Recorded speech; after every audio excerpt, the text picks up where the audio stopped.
not processed corn flour. Crunch into an Ortega taco. It won't break apart, and it gives you the fresh corn taste of Ortega. Corn fanticity.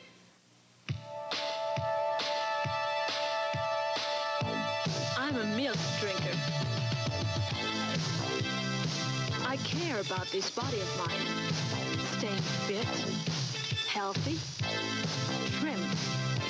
Milk is beautiful nutrition without a lot of calories. And even if you never give your body this kind of workout, think about what you do give it. Milk, it does a body good. Look, it's magic. It's a special kind of magic. It's Aquafresh's triple protection formula. Nobody else has it. Fights cavities with all the fluoride of the leading paste. Freshens breath with all the freshener, the leading gel. Cleans stained film with gentle, effective cleaners. Concentrated in one complete toothpaste. Mothers prefer Aquafresh. I like your magic, Mr. Foster. Triple protection Aquafresh, a complete toothpaste. I got Donkey Kong, and now I'll get you too, Junior. I'm Donkey Kong Jr., and that's my papa.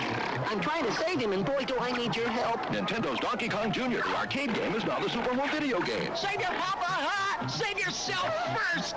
He's chasing me with snapping jaws, and I could fall. Help Donkey Kong Jr. save his papa on your ColecoVision, Atari 2600 VCS, or Intellivision video game system. Game players everywhere. Please, help me save my papa.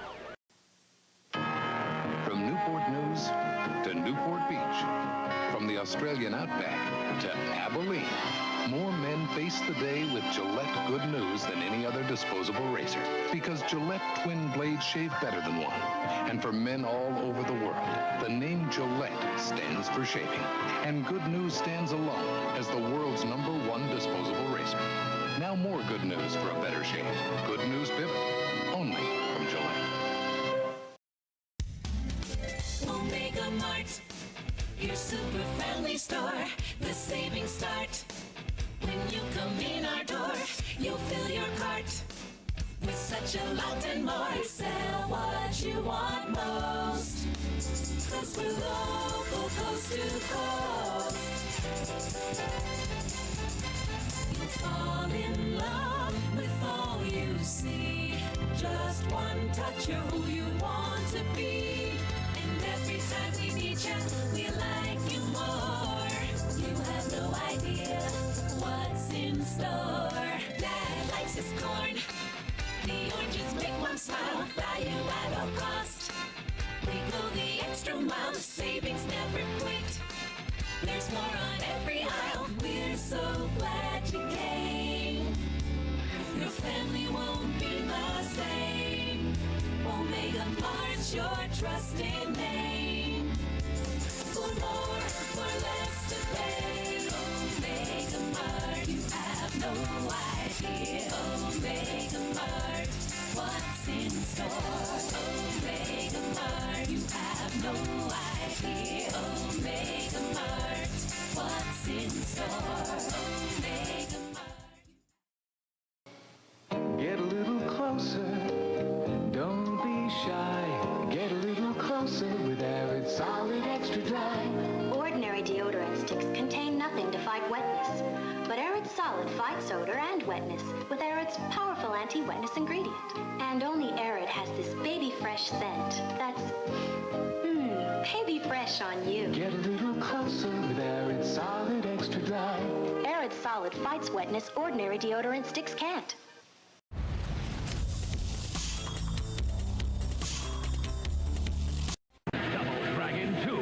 Revenge for your Nintendo Entertainment System.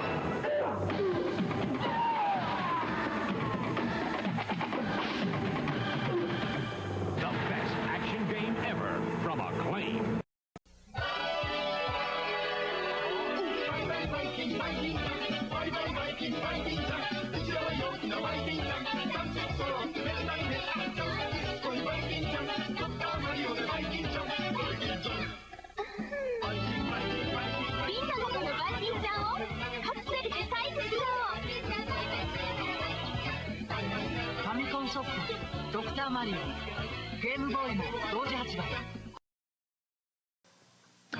Denny's introduces a weekday morning special. Denny's Build-A-Breakfast, only $1.99. Choose your favorite juice, your favorite style of eggs, your favorite breakfast meat, and your favorite breakfast side dish.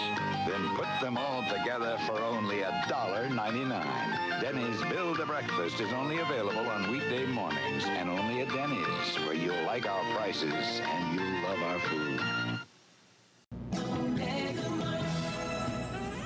Have you tried Omega Mart brand orange drink?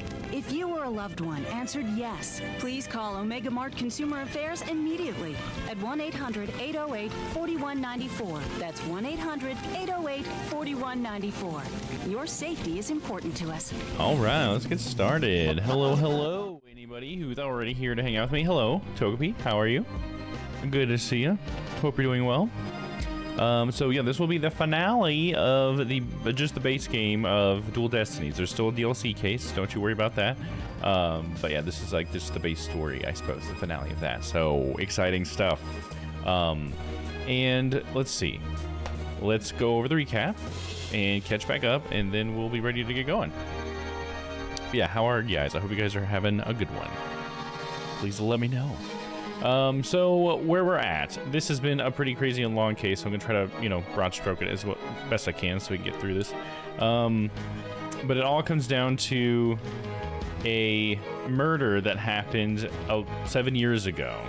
And so what happened at the time was Athena was just a little girl. Athena is one of the main characters. She's one of the defense attorneys.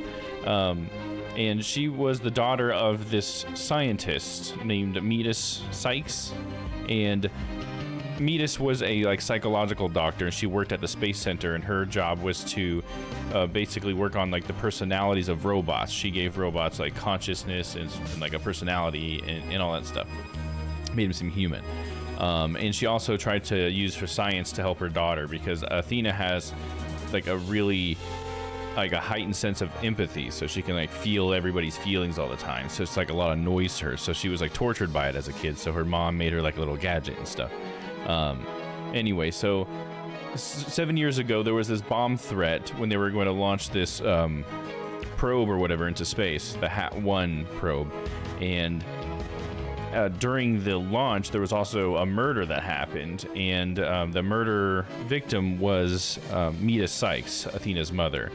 And the person who was accused of the murder was Simon Blackwell. And Simon at the time, Simon, as if you recall, is the prosecutor who's been in prison the entire time but still prosecuting throughout the game. Anyway, so this is what he was in prison for. He was accused of murdering Metis Sykes because he was found holding a bloody katana, which was supposed to be the murder weapon. And he was seen going into the room on a camera at the time that the murder was supposedly taking place. So he also admitted to this murder, and through last week's questioning and everything, we've kind of straightened it out what exactly happened back then, though. So it turns out Simon's reason for I didn't even say how Simon was a part of the equation, so sorry, let me back up. Simon was working as underneath Athena's mother as she was mentoring him because he was trying to learn more about psychology so that it could help him be a better lawyer. So that's why he was even around and knew who these people were. And then apparently he killed her for some reason. At least so the police said. Anyways, so what apparently he was saying that he did murder her because he thought that Athena possibly did murder her mother, and so he was trying to protect her from any consequences, because when he came into the room, apparently Athena had her mother on the repair table for the robots, trying to repair her like she's a robot, and it's pretty morbid stuff. Completed chapter 3 of my novel at long last. Hey, that's awesome, Togepi. Hell yeah, awesome to hear that.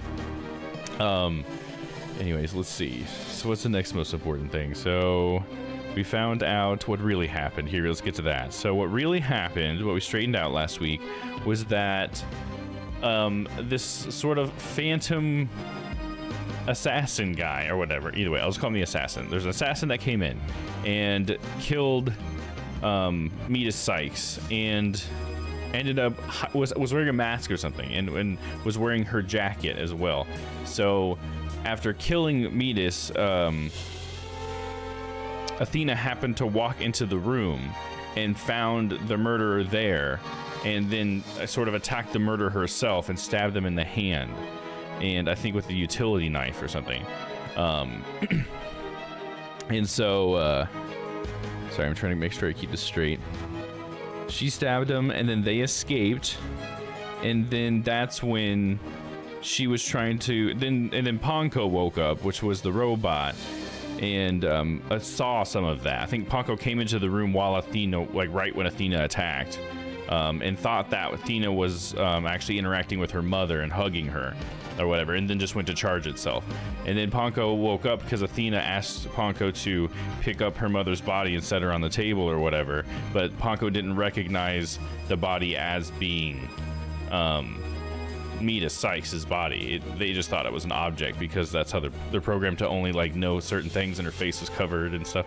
So it's a very interesting set of things happening here. And then so after all that, that's when Simon walked in, right when she had her on the table, and then he decided to try to cover for her because he thought that she had killed her mother. So turns out Simon's innocent, because we found out if we watch the tape back that was actually used to accuse Simon, and we roll it back to earlier when Athena said her mother was actually attacked, it turns out there was a mysterious person who went in there. So there we go. All we had to do was watch the evidence a little bit more from years ago. I thought that was kind of funny. I was there the whole time. Anyways, so we were about to give Simon his overturning his verdict or whatever. The judge was about to like call it. Well, he did call that, I think. But he was about to, I think, say that Athena was innocent as well. But then all of a sudden somebody came in and said, hold it, or whatever, or objection. And it was none other than Apollo Justice. And so that was dramatic and surprising. So apparently Apollo is interrupting an innocent verdict for Athena. So he has seemed to be a little skeptical of Athena this whole time. So it'll be interesting to see what Apollo has been going after, because he split up from us at the beginning of this case. He's trying to prevent the justice. Yeah, what the hell, dude? It's in your name, man. Betrayal, dude. I also got some feedback. Nice. The commenter said I could feel the creativity and it compelled them to keep reading. Nice. That's awesome. Some nice feedback. Hell yeah. Makes you want to keep going, you know? All right. So I think that brings us to where we are now. Take a sip of water after that. I'm gonna need to get some more here in a minute. Should have got a full bottle. All right. Without further ado, let's get started. December 20th, District Court, courtroom number 4. Oh yeah, we're having this whole case in the busted up, blown up courtroom, which is epic and awesome. That gave me a shot of motivation. Hell yeah, that's awesome. I really, I'm glad to hear that, because I know how that feels for sure. Mr. Justice, please explain yourself. It's very simple. There isn't much to explain. The defendant, Miss Athena Sykes, might not be innocent. What are you talking about? The case from 7 years ago has been settled. I'm not talking about the past here. I'm talking about the present case. Oh yeah, because of because that's originally what Athena was being accused of, right? And also we went back to 7 years ago, and she was getting accused of that now, but her fingerprints were on the lighter from the previous case, because we still never figured out who killed Clay, because he wanted to know who killed his friend Clay. That's right. It's still not clear who killed Clay Terran. Exactly. But Apollo, why would you... Miss Sykes, please listen quietly to what I have to say. What in the world is Apollo trying to do? Your Honor, please allow me a little of the court's time. But this is a trial for the case from 7 years ago. This is getting out of hand. I don't know what's going on here. I've lost track of everything. Miss Blackwell, I'd like to ask a favor of you. Just as you lost someone close to you, I lost someone close to me, too. I'm sure you want to know the real truth of what happened as much as I do.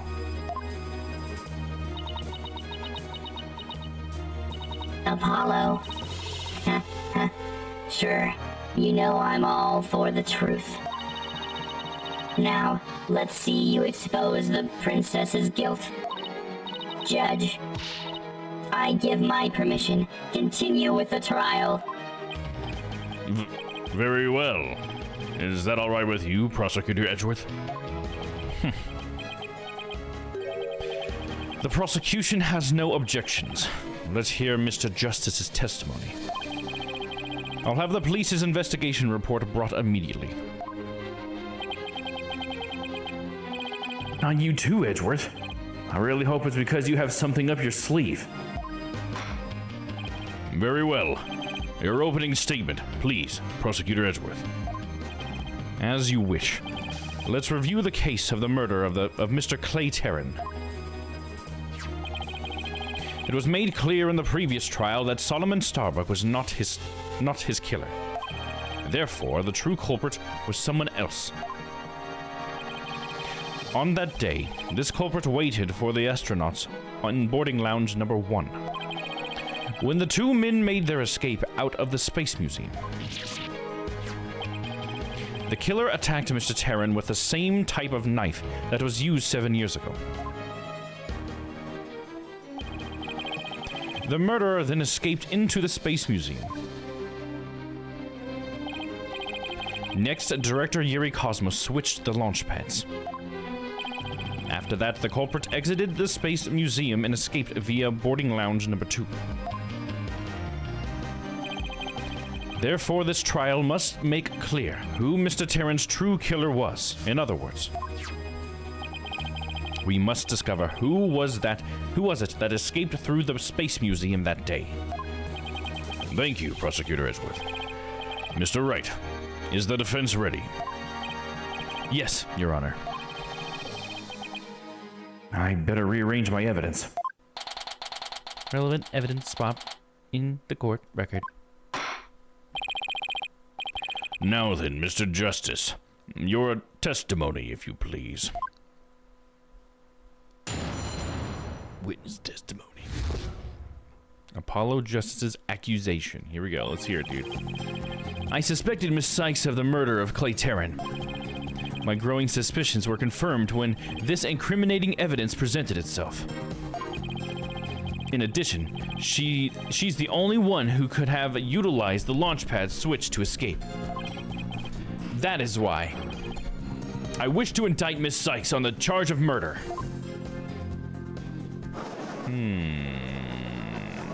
Do we believe it? Order in the court. Mr. Justice, you realize you are charging your own co-worker with murder, don't you? Yes, Your Honor. Because that is the conclusion my investigation has led me to. I bet. But Apollo, why? How could you suspect me too? Mr. Wright, your cross-examination, please. It's like he wants to be proved wrong, maybe? You think that's what it's going to be in the end? That would feel more like how these games work. I don't get it. Just what did you find out over the past few days to make you think this? Cross-examination. I suspected Miss Sykes of the murder of Clay Terran. What first made you suspicious of Miss Sykes? It all started when Miss Sykes and I were investigating the crime scene. When she saw the weapon that killed Mr. Terran. My bracelet reacted. Oh, weird. This one's Phoenix all to himself. She said she'd never seen the knife before, but my bracelet told me otherwise. And then every time after that, my bracelet would react when she talked about the case. Poor Apollo must have been beside himself during that investigation. I didn't know what to do or think. I couldn't even sleep. In that condition, I knew I wouldn't be any good in court. So I decided to wear an eye patch, so I wouldn't be able to perceive any of her tells. So that's why Apollo is acting so strangely. But the reason Miss Sykes unconsciously reacted to the knife that way is because she stabbed her mother's murderer with one identical to it 7 years ago. Objection! But that knife was also the murder weapon that was used to kill Clay Tarrant. My bracelet could have also reacted to her because she knew she was his killer too. God damn it, I'm just like stumbling today. I guess he has a point. But my bracelet wasn't the only reason I became suspicious of her. My growing suspicions were confirmed when this incriminating evidence presented itself. That's the lighter that was found in the Space Museum with her fingerprints on it, right? But even if it seems decisive, there must be other facts we don't know about yet. If that's so, go ahead and prove it then. Look, honestly, I don't want to believe it's true either, but Miss Sykes was the only one who was in the Space Museum at the time of the murder. But Mr. Justice, Miss Sykes had absolutely no motive to kill Mr. Tarrant. Objection! 7 years ago, Miss Sykes lived at the Cosmos Space Center. It wouldn't be strange if she had some kind of connection to him.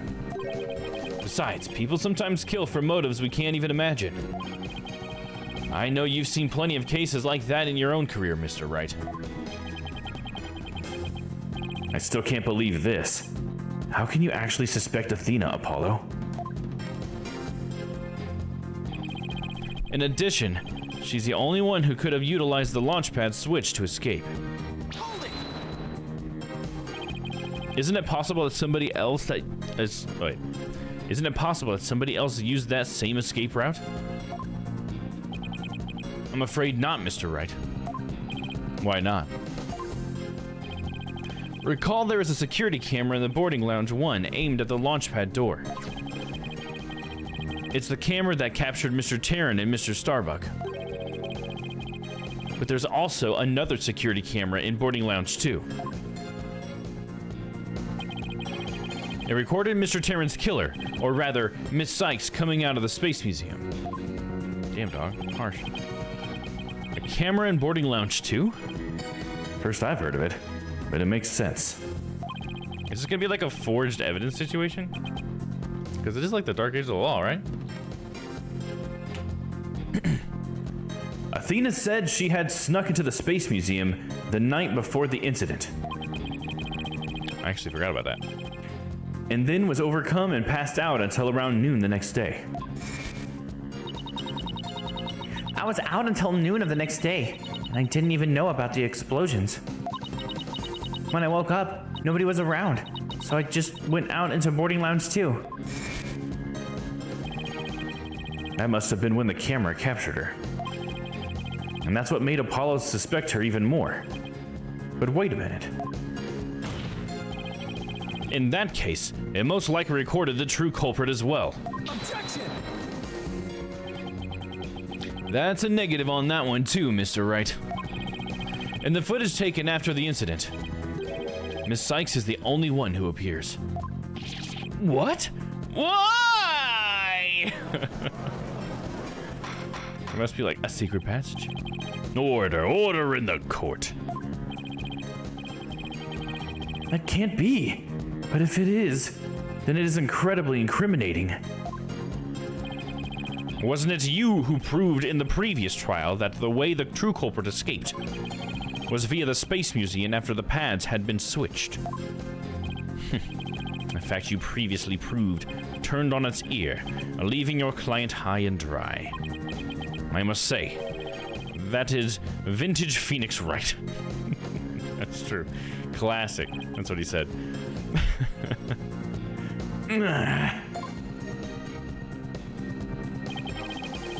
That is why I wish to indict Miss Sykes on the charge of murder. Believing in your client to the end is a basic principle of good defense.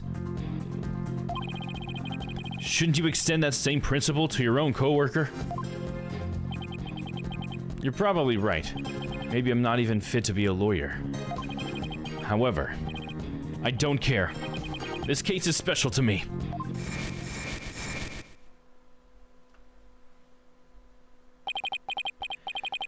Clay was my friend.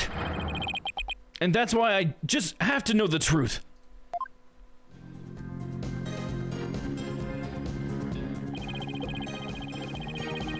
Apollo suspected his trusted coworker of killing his friend. To dispel his doubts, he investigated on his own. That only led to more doubts. Apollo must have been really struggling with this. Well, Apollo may have doubts, but... I'll say it again. Athena Sykes isn't the murderer. Then I have only one thing to say. Evidence is everything in court. That's an Edgeworth line, I believe. Well, Mr. Wright, think you have the concrete proof to knock down my arguments? Your arguments have been very clear, Mr. Justice. And your facts appear to be indisputable. Well, Mr. Wright, what do you think of my theory?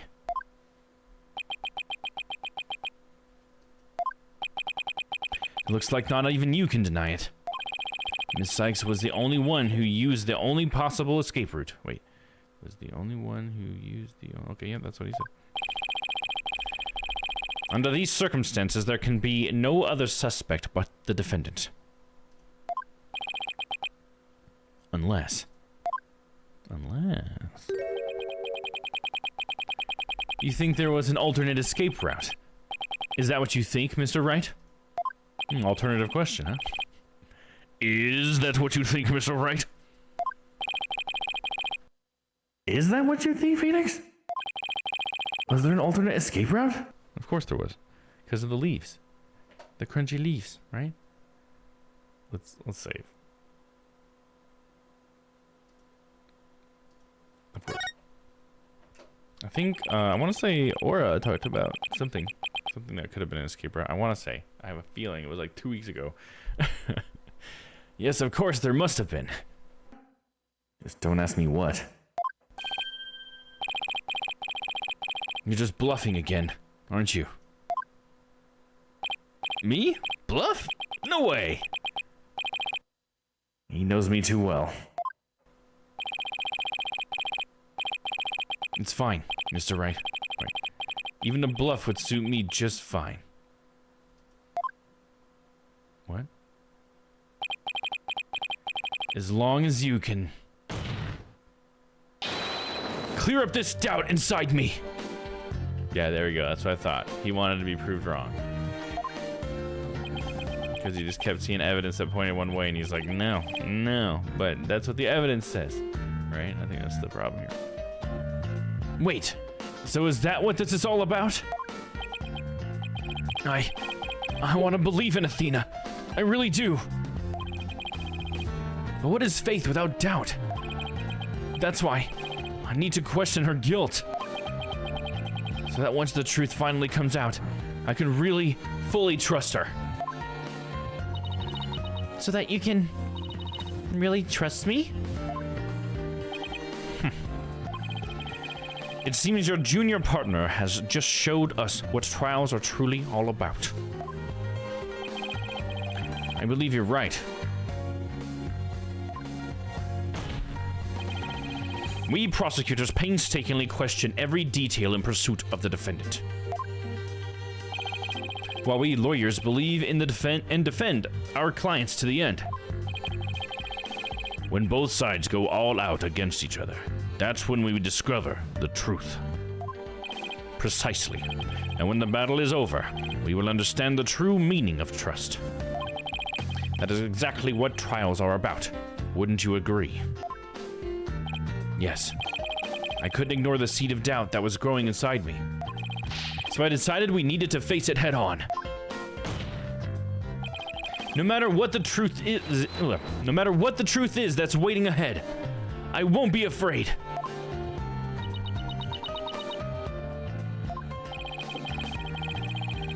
That's so like Apollo. Always uber earnest about things like this. Mr. Justice, I vow to dispel every last bit of doubt in your heart. Good. Because I want to believe in Miss Sykes again. You're really hoping there was an alternative route, aren't you, Apollo? But if I use the process of elimination, there really aren't that many possibilities. Director Cosmos was at the southern exit, leaving only the control room and the corridor to the Space Museum. Which door could the culprit have escaped through? Come on, Mr. Wright. Where do you think the culprit escaped to?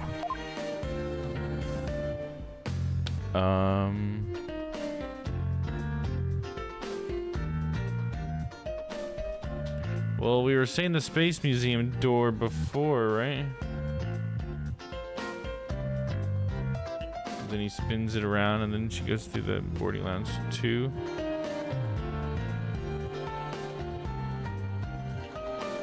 So it would have been the control room, or it would have. I thought it would have been like the trash bin, but I don't know that they're letting me choose that right now. Hold on. Let's do a little skim savvy.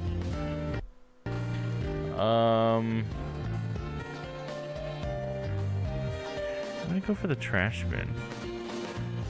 Somebody should jump to the trash bin, right? Just jumped out the window in Looney Tunes style. Yeah, you know, maybe, dude. Maybe. There was a little window. I don't think it opened, but there was a little window. I'm gonna try this first. The trash bin? There? I doubt anyone could have escaped that way. But can you really say with certainty that it isn't possible? Somebody like, yeah, okay. Okay, so we're not, the trash bin isn't even an option here, is what we're saying. So I guess I'll go with the control room. I mean, what other door we got? Am I right?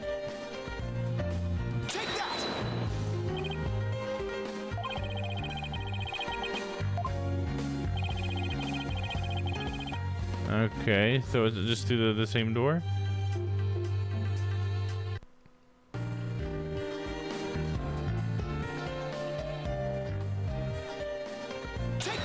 I mean, you only have so many doors. They really only could have escaped to the corridor to the Space Museum.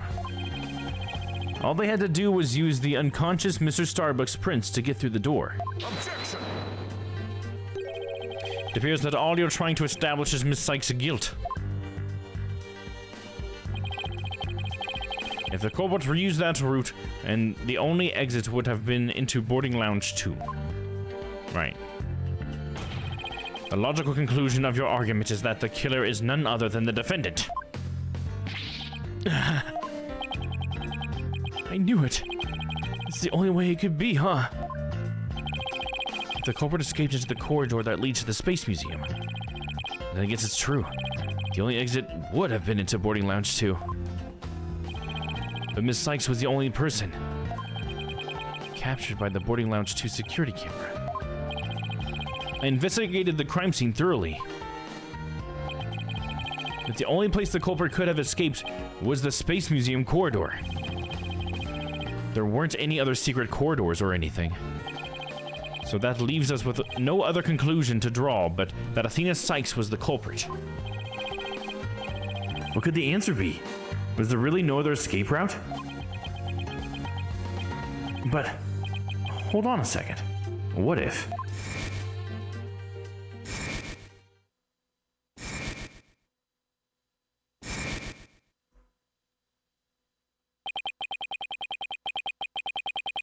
Where did those mysterious leaves we saw in the corridor come from? See, I told you it was the leaves. I told you. I knew it was the leaves. What if they're a clue to the culprit's real escape route?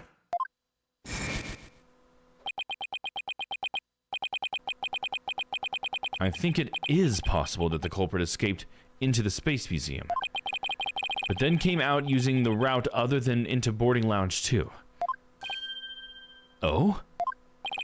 Launchpad 1 and the Space Museum were switched after the bombing, meaning the Space Museum corridor was moving along the rail at the time, which is exactly when the alternative escape route opened up for our culprit. Are you kidding me? Judging by the intense look in your eyes, I take it you're serious. Very well. Then, Mr. Wright, do tell.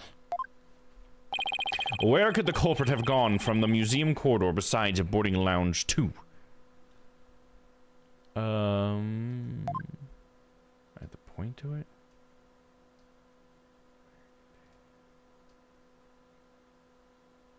Just the launch site? Like, where would I click to show this? Like just outside? So maybe it's just anywhere outside? Around the outside? Around the outside? Let me save. I'll do it in slot 2. From the outside. We found something odd while investigating the museum corridor this afternoon. Namely, a few dead leaves on the floor. Considering where dead leaves come from, they point us to exactly where the culprit escaped to. Yes, I remember seeing some leaves myself. Do you mean... Yep. While the Space Museum was in motion, just beyond the corridor's safety door, was an alternative place that the culprit could use to escape. In other words, the culprit's real escape route was... the area outside the Space Center. You're freaking insane! Objection! Do you know how impossible that would be? That corridor is level with a 3rd floor. Even if the culprit tried to leap into the outside wall of the Space Center building, they would fall to their death. Objection! Ordinarily, yes. But after the bombing incident, the culprit could make use of a certain item. And what item was that exactly, Mr. Wright? Alright. This is what the culprit used to leap to the outside wall of the main building.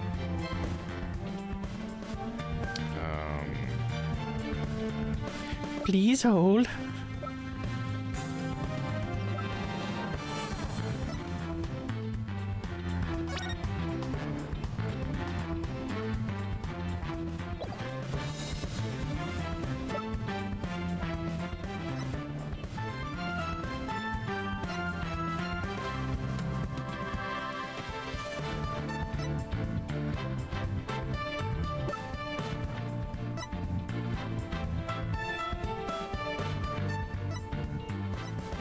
Oh, emergency ladder. Leap to the outside wall of the building. That's the only thing I could think of. I'll try that. Emergency ladder. Save it up, dude! Emergency ladder. An emergency ladder. What? There was an emergency ladder in the 4th floor robotics lab. And it was used that day after the explosions to help evacuate people.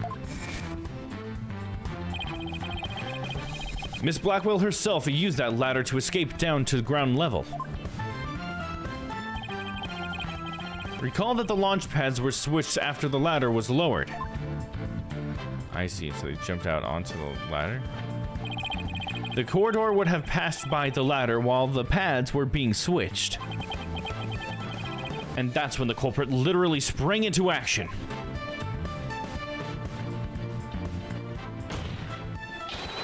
And leapt onto the ladder. What? Who would have imagined?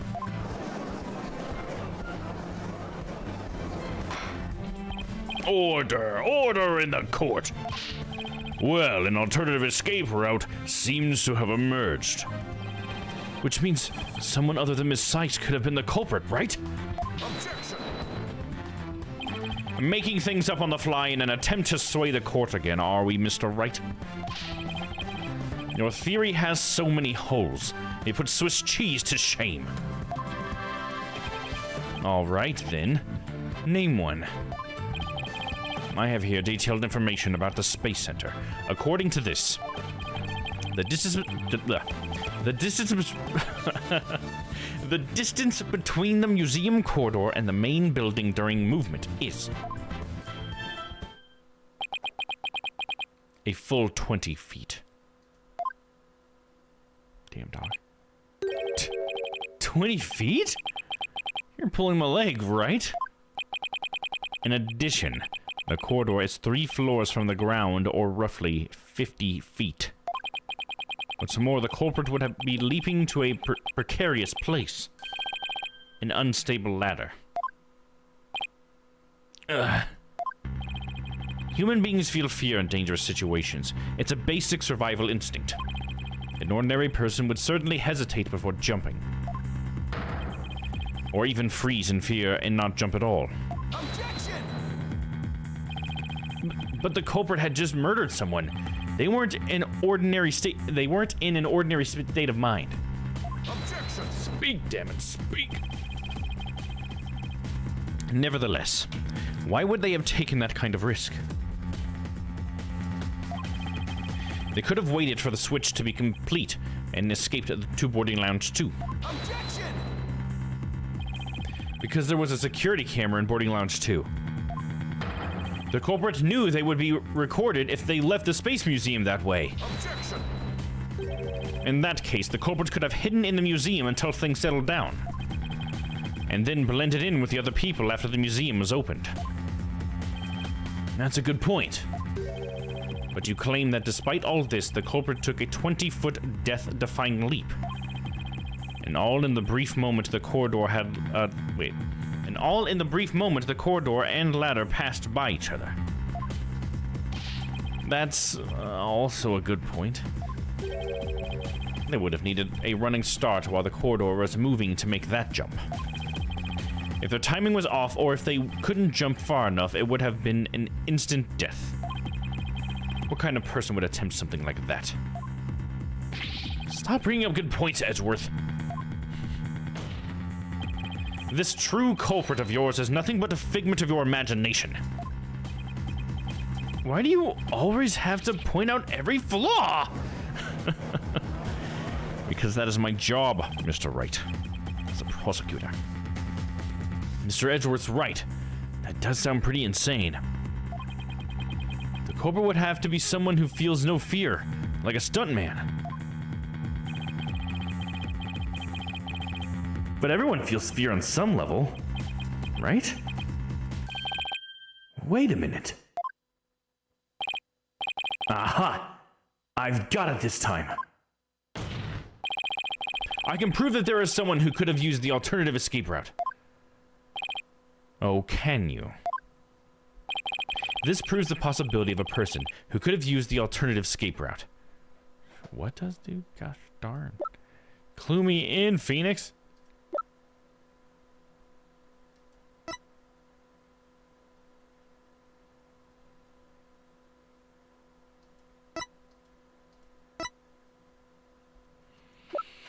Hope capsules launched into space and only returned to Earth a few days ago.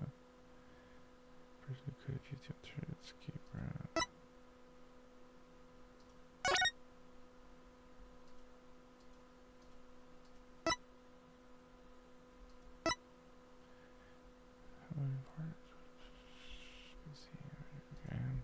There.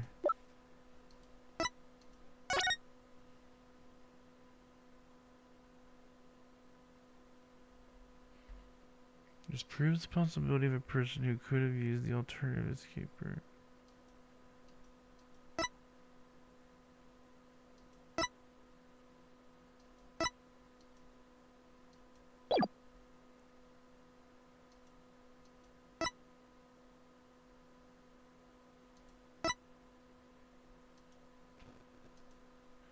Subject's emotions rarely fluctuate, and he doesn't experience feelings like normal people do. I guess this is it, right? Because we were just talking about how not a normal person can do that because they would freak out about it. I guess this is what we're saying, the Phantom Psych profile. don't know. Let me save it first. Save. Take that! What's that, Mr. Wright? This is a certain person's very wait, this is Phoenix. This is a certain person's very interesting psych profile. The subject doesn't experience feelings like normal people do. In other words, this person doesn't feel happiness, sadness, or fear. Doesn't feel fear?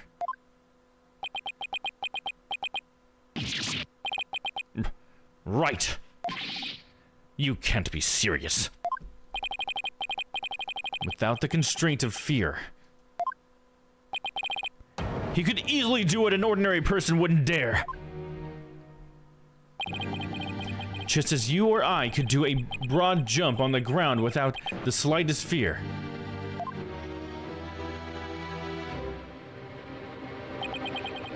This subject could make a 20-foot leap, 50 feet up in the air. He could choose this extreme way of escaping without hesitation. So you're saying that it's a person without fear. The alternative route would be quicker and eliminate the chance that they'd be spotted.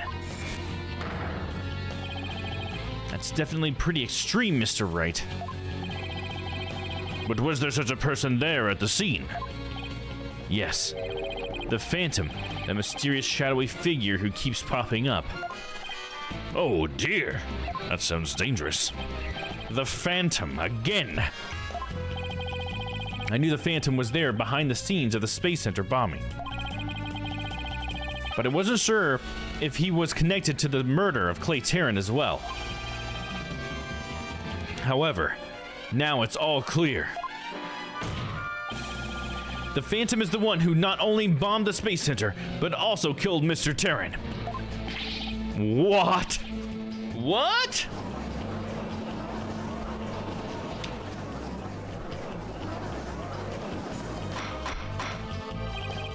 Order in the court. Order, I say. Mr. Wright, please continue. This is exciting. There were just too many similarities between this case and the one from 7 years ago. But why, you may ask? It can only be because both incidents were the work of the same Phantom. So then this Phantom is the one who killed Clay? But who is he? This Phantom has been haunting this case, pulling the strings in the background.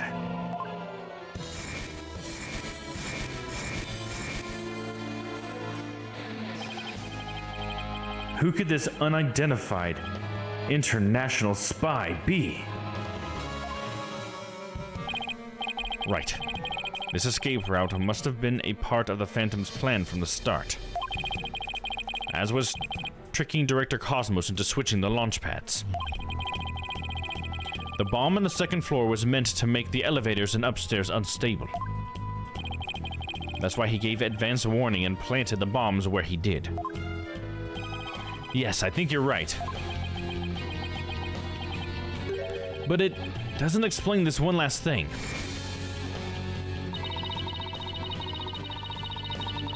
So I lowered the emergency ladder like the detective leading the evacuation told me to. But it was such a pain. Why couldn't they have used the ladders in the other rooms? The robotics lab wasn't the only room with an emergency ladder. But he couldn't have made that leap unless he was certain which one it would be. So you mean the Phantom must be someone who knew that particular ladder was going to be used? That's right. Who could it be? Wait a minute. So I lowered my emergency ladder like the detective leading the evacuation told me to.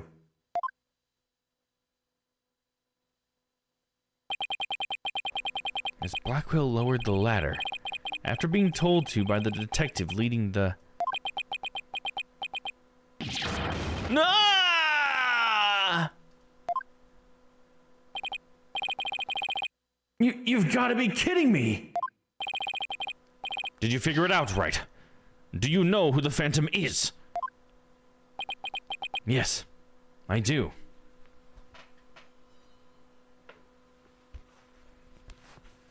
Indeed I do, sir. Who is it? Who killed Clay?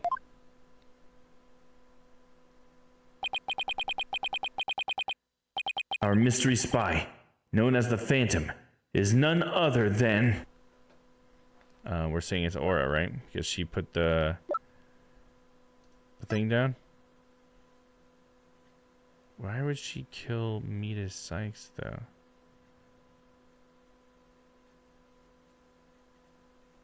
Okay. Let me save. Let's try it. It's Pearly! It's always Pearls, dude. Unbelievable. This person is the spy. That's right. We were all completely fooled. Your Honor, please don't be fooled by Mr. Wright here. He picked that person without putting any thought into it at all. Oh, I'm wrong. How dare you take me for a foolish fool. Unacceptable. I should be whipped because I'm a naughty fool. Right, hold on. Okay, so it wasn't Aura because she lowered it like the detective told me to. It was the detective? It was Detective Arm? She did specialize in bomb cases. Okay. She is a detective. I mean, it can't be Bobby, right? It's not Fulbright. That'd be crazy. Candace, maybe, though. Or I'll try that next. Unbelievable. This person's a spy. Okay, probably not.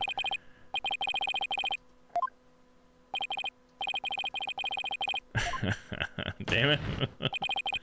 I'll figure it out, damn it. Yeah, that's Francesca's line. Yeah, exactly. It's like there's Francesca here. It's definitely Pearly. It was Klonka or Bonka.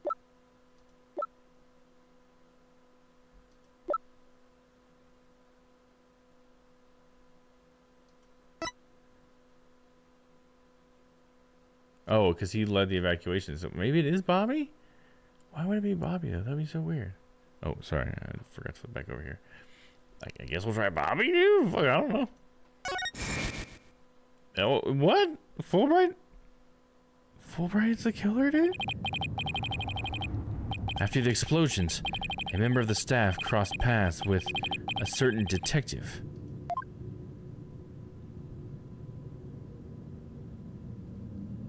I was on duty on the 4th floor. It was quite the madhouse, I tell you. As for the detective who was leading the evacuation from the 4th floor, he had a very specific objective in mind.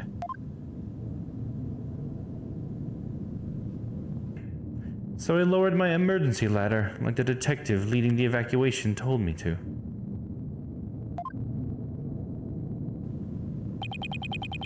His objective was to secure his own escape route.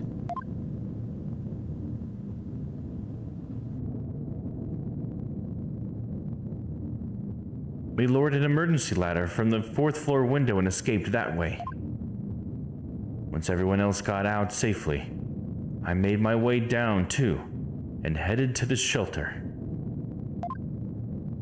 I don't know who said that. Was that Fulbright who said that? This is the detective you all know. He's even the lead detective on the current case. He appears to be a very emotional man, but his psych profile says he is without emotion. What?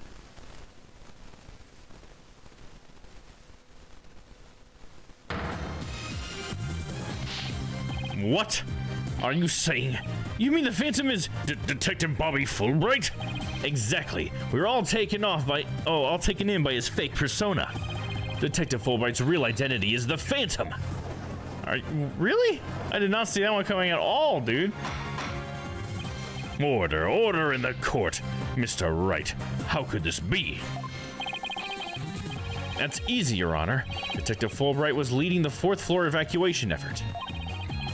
Our first clue is that he made no attempt to have any other ladder put to use. The ladder in the robotics lab is the only one he ordered to be lowered. The second is that he directed everyone to the basement shelter via this ladder. Verily, it was all a part of his plan to create an escape route. After Detective Fulbright saw to it that the ladder was lowered from the robotics lab.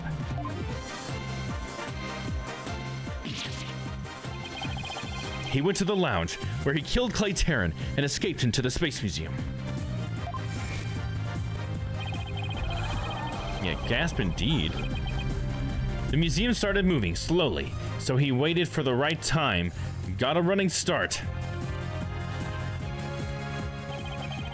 And just as the corridor was passing the ladder, he leaped onto it. I don't believe it. That addle-pated detective did all that? Was it really him? I mean, all this time, I thought... Sorry, we didn't catch your name. My name? I'm Bobby Fulbright. The heroic detective who defends our good citizens from evil. The champion of justice who comes running whenever you're in need. And my catchphrase? It's "In justice we trust." Then his concern for Simon was also all just one big act? I swore to reform Prosecutor Blackwell and make him a valued member of society again. So I can't just sit by and watch him give in to his emotions and tear the defendant apart. That monster killed Clay? He had me completely fooled. Come to think of it, he's the one who brought that bloodstained lighter to court, too. The scumbag even made me turn on Athena. Damn it! How the hell did I fall for all that? For him to have wormed his way into the police department as well. Your Honor, the defense demands to question Detective Bobby Fulbright. Yes, I agree that we need to hear from him right away. The court will take a short recess, and then Detective Fulbright will take the stand.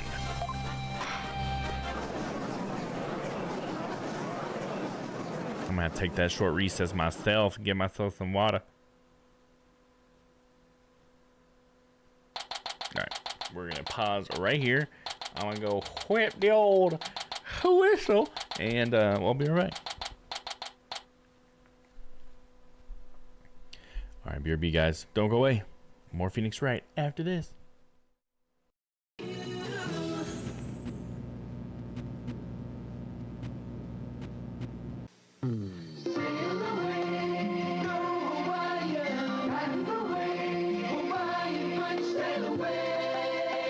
Nothing tastes like Hawaiian punch. You only have to taste it once. Taste of a place. Ooh, far away. Come on and go Hawaiian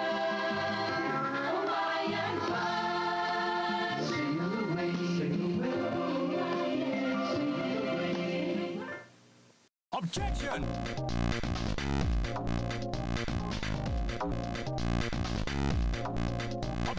Objection! Objection! Objection! Objection! Objection! Objection!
This week at Omega Mart, Power Wings multi-purpose formula. Buy one, get that one. Butter scented air freshener, now 79 cents off. Plus, for a limited time, get your free set of collector's edition sliced meats. Salami, mortadella, and behind the meat case, all your old favorites.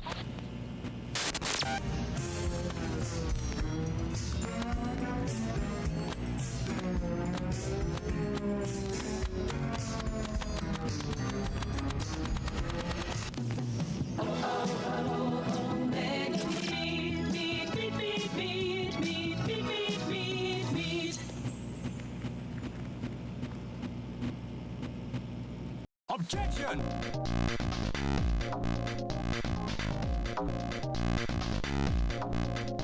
Objection! Objection! Objection! Objection!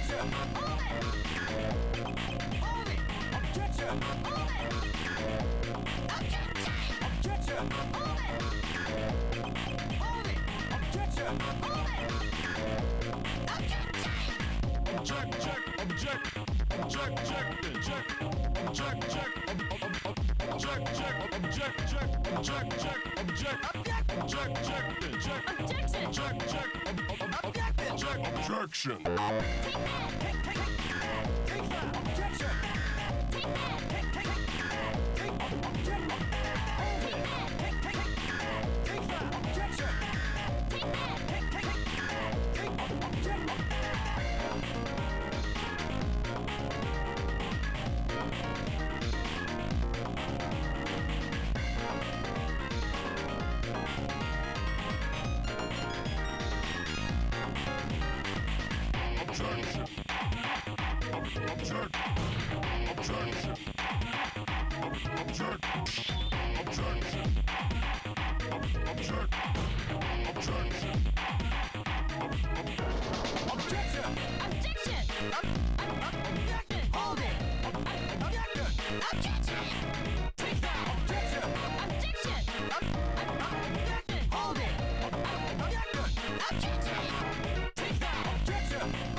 This is the new Frogger home video game. Ribbit. It's just like the arcade game. You have to hop Frogger past these cars and trucks.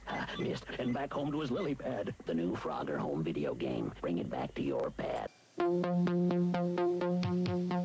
I drink milk because I ask a lot of my body. Milk has things my body needs. Calcium, riboflavin, zinc, powerful nutrition without a lot of calories. And even if you don't expect your body to do 100 meters in 50 flat, think about all you do expect it to do. Milk. It does a body good. Yeah, what do you expect? It means your body. What do you expect? Hey, what's up? I'm back. Let's continue, shall we? All right. Oh, wait, hold on.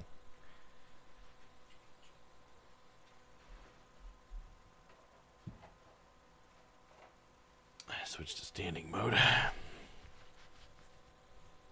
All right. December 20th, 5:13 p.m. District Court Defendant Lobby, number 5. Thank you so much, Mr. Wright. If it wasn't for everything you did, Don't thank me yet. We still have an uphill battle to fight. You got it, boss. No, Apollo. Apollo? Yeah. Well, this is awkward. Athena, can you do me a favor? Huh? What is it? Could you punch me, please? What? Why should I do that? Because I should have believed in you. I let the seed of doubt inside me get the best of me. I'm really sorry about that I didn't trust— Ouch! Don't be such a dope. I was really touched by what you did. Huh? Now what are you talking about? I want to believe in Athena. I really do. But what is faith without doubt? That's why I need to question her guilt. So that once the truth finally comes out, I can really fully trust her. You took the time and effort to genuinely think about who I am and what I'm made of.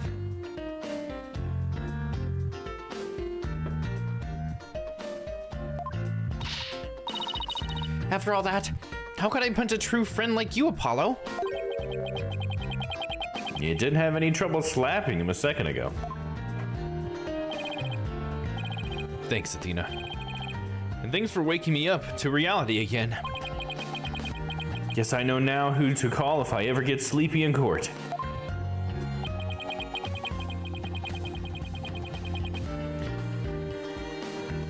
Is it gonna be Edgeworth? It looks like you have some promising young people working under you.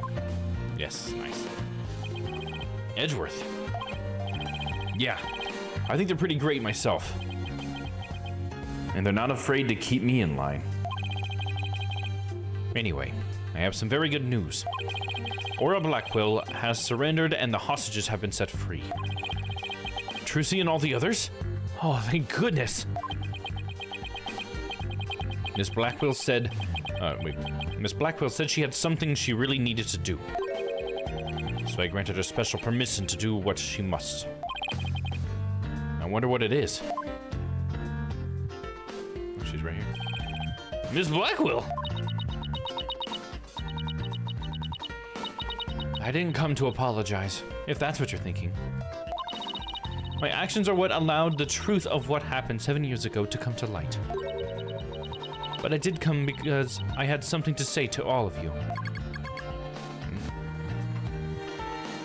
Miss Aura.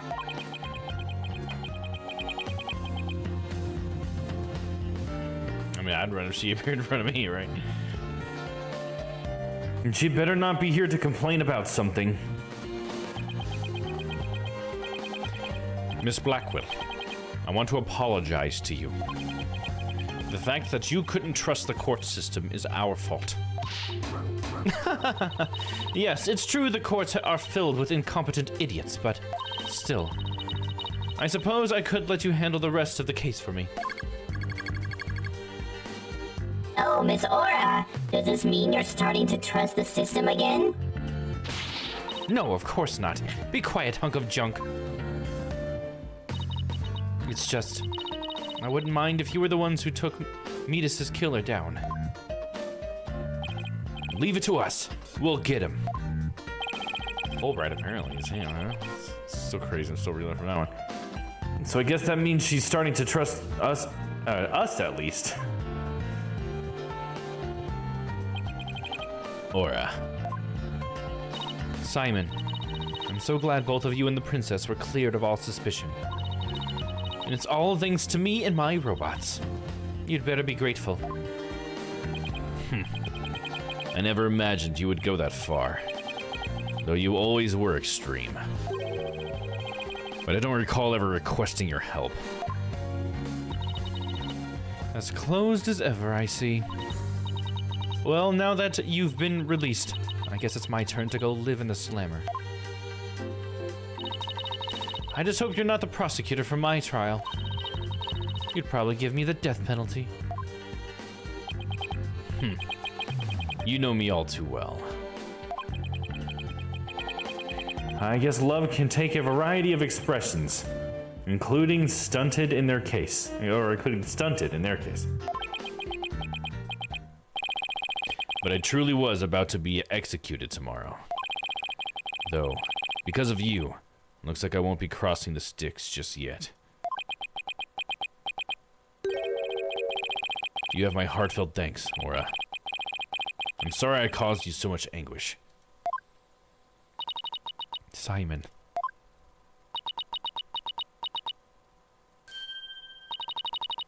Oh, Sniffle. Aw, Aura's being vulnerable. I'm so glad, Simon. So very glad to hear that you say that. Aura. Alright. That's enough of that. Bailiff, take me to the detention center.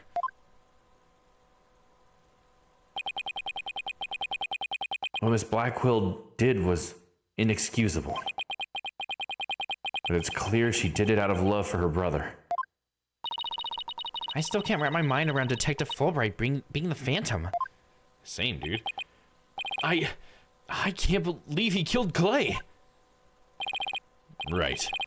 And murdered my mentor, which brought great distress upon little Athena. Chief Prosecutor. Yes? I would ask a favor. Would you allow me to stand at the prosecutor's bench for this trial? I wish to claim the Phantom's head by my own hand. That was my plan all along, after all. It's highly unconventional for a man. Wait, damn it. It's highly unconventional for a man of my position to stand in court. Sir. The formal paperwork has yet to be filed, but you are hereby conditionally released. Please take the prosecutor's bench in your official capacity and uncover the truth by your own hand. Damn, but we lose Edgeworth, though. I'm much obliged.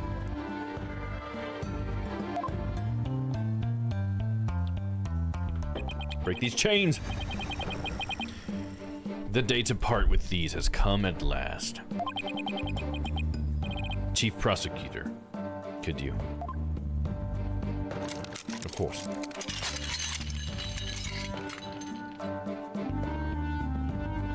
If I didn't make it a pun, it would be weird to have a Phantom in chat and was the killer in the game.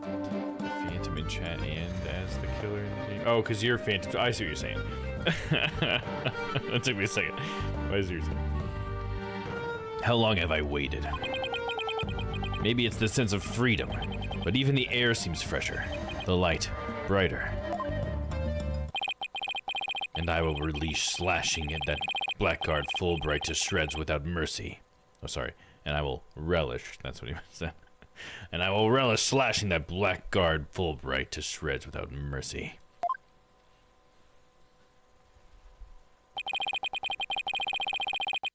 I don't have to be able to read his heart to see how happy he is. Sniffle, I'm so glad, but I won't cry just yet. After all, we've still got a trial to finish. It's okay to cry, Athena. I promise. Prosecutor Blackquill, Mr. Wright, please avenge Clay's death for me. What are you talking about, Apollo? You're coming to the defense's bench with me. I am? Well, I can't expect Athena to assist me, now can I? She's the defendant. That leaves you, Apollo. But, are you sure you want me? I took a leave of absence and everything. Well, our office is pretty short-handed, and you're all I've got. Thank you, Mr. Wright. Apollo. Athena. I can say it with all my heart now. I believe in your complete innocence. And now, we're going to prove it to the world. Thank you, Apollo. I know you can do it. Get out of here. So, you won't be needing that eye patch anymore, right? Right, because I'm fine now. 'Cause I'm fine.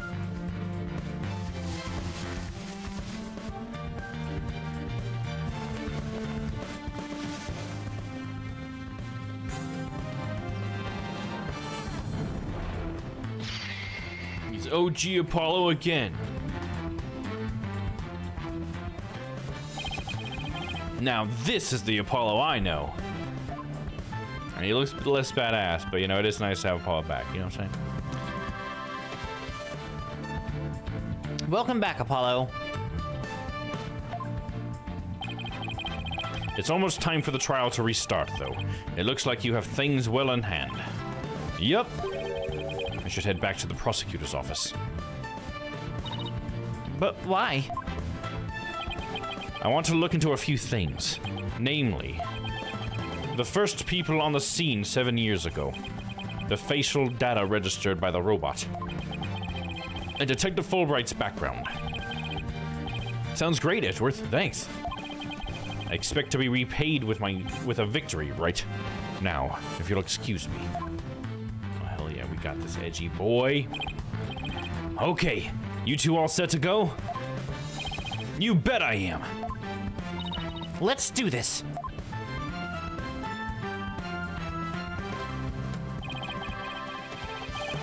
This is it. The final battle.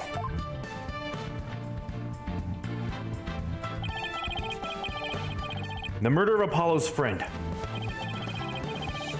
The courtroom bombing incident.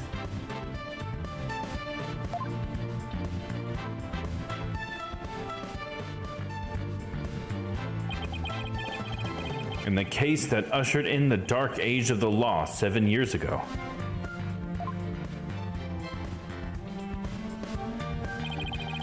Destiny has called us to bring the one responsible for it all to justice today.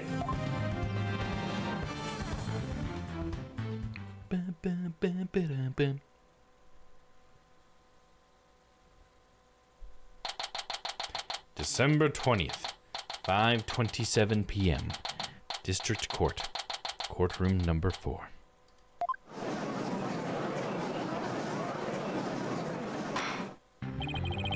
Let us now reconvene.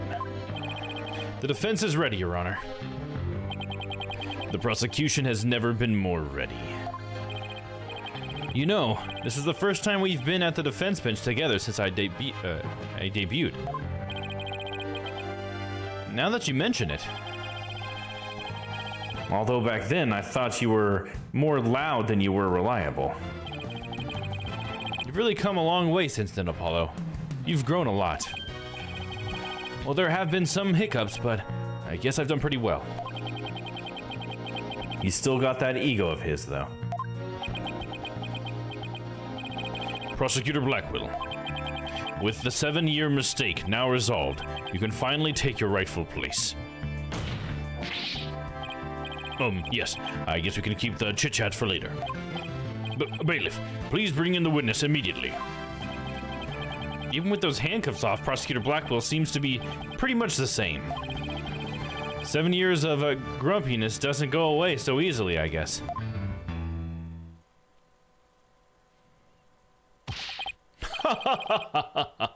Bobby Fulbright here. I heard I was needed on the stand, so here I am.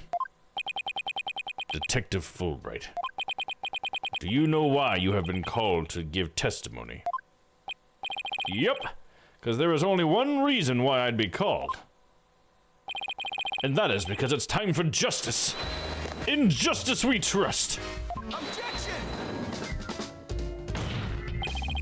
You can't fool us with that act anymore. Your justice is nothing but lies.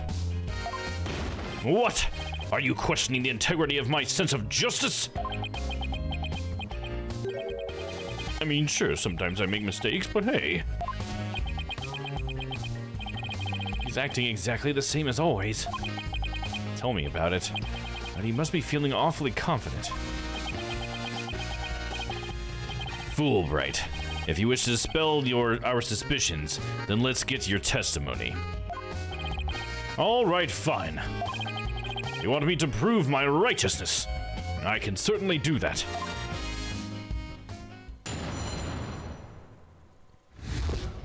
The embodiment of justice. I am the very embodiment of justice itself. I won't have you make me into a villain with your far-fetched arguments. And this bit about the escape route is only a theory. You don't have any proof. What we do have is proof that Athena Sykes is the culprit. There's a lighter with her prints on it. That you fabricated somehow.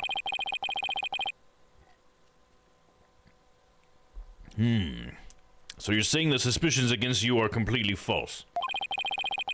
And that the defendant is the real culprit? That's right. Mr. Lawyer's escape route is totally circumstantial. He doesn't have any proof that I've made a big leap onto the ladder. We don't have proof. You are correct about that. However, you don't have any proof for your claim either. I guess you're right. But you can't define justice with evidence. Who can define it anyway? Justice just is. Objection! Don't make me break out a dictionary on you. Please don't throw a book at me. Tell me the Phantom didn't just make me set up a stupid pun for him. Well, let's just try not to lose focus, alright? But my justice is crystal clear. What's not clear are your eyes. Wake up and smell the justice. Silence. No. Enough of your rubbish, Fulbright. If you have been an ounce of if you have even an ounce of justice, then you will answer the court's questions and prove it. Prosecutor Blackwell? Prosecutor Blackwell looks torn. Well, Fulbright was his partner after all. Prosecutor Blackwell is right. The truth will be revealed in the cross-examination. The suspicions against Detective Fulbright are, at this point, only suspicions. As is my duty, I will judge the claims against the detective as impartially as I can. Does anyone have any objections? That's fine, Your Honor. Now, ask away and don't hold back. Well, there don't appear to be any objections. Very well, Mr. Wright. Please begin your cross-examination.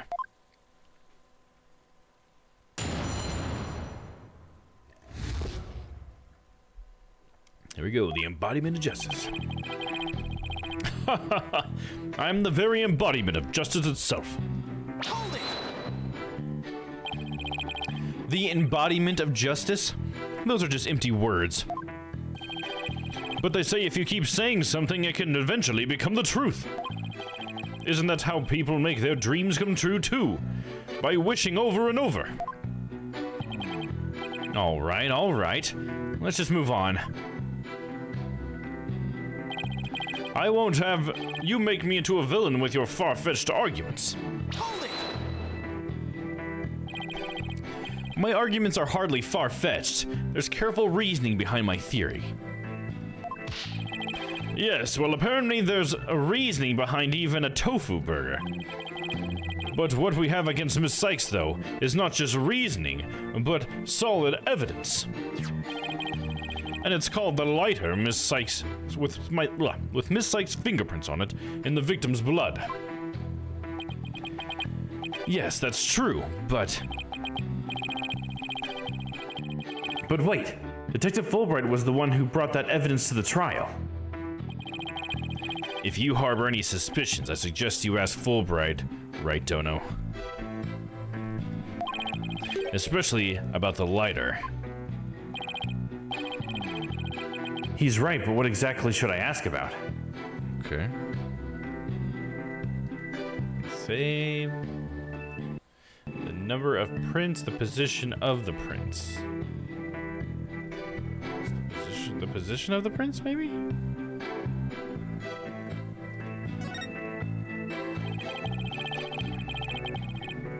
Please tell the court about the position of the prints on the lighter.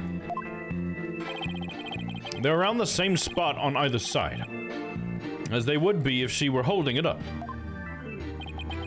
I suppose if it was used to light the room, it would be held that way.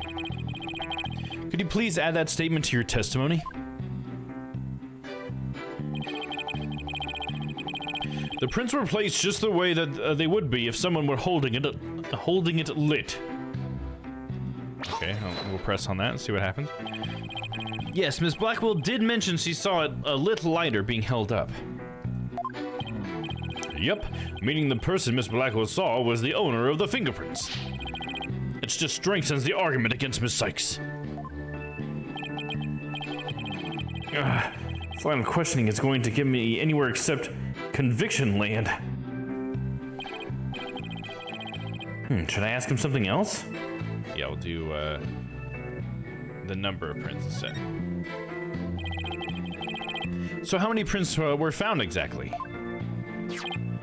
3. The thumb, the index finger, and the middle finger of the right hand.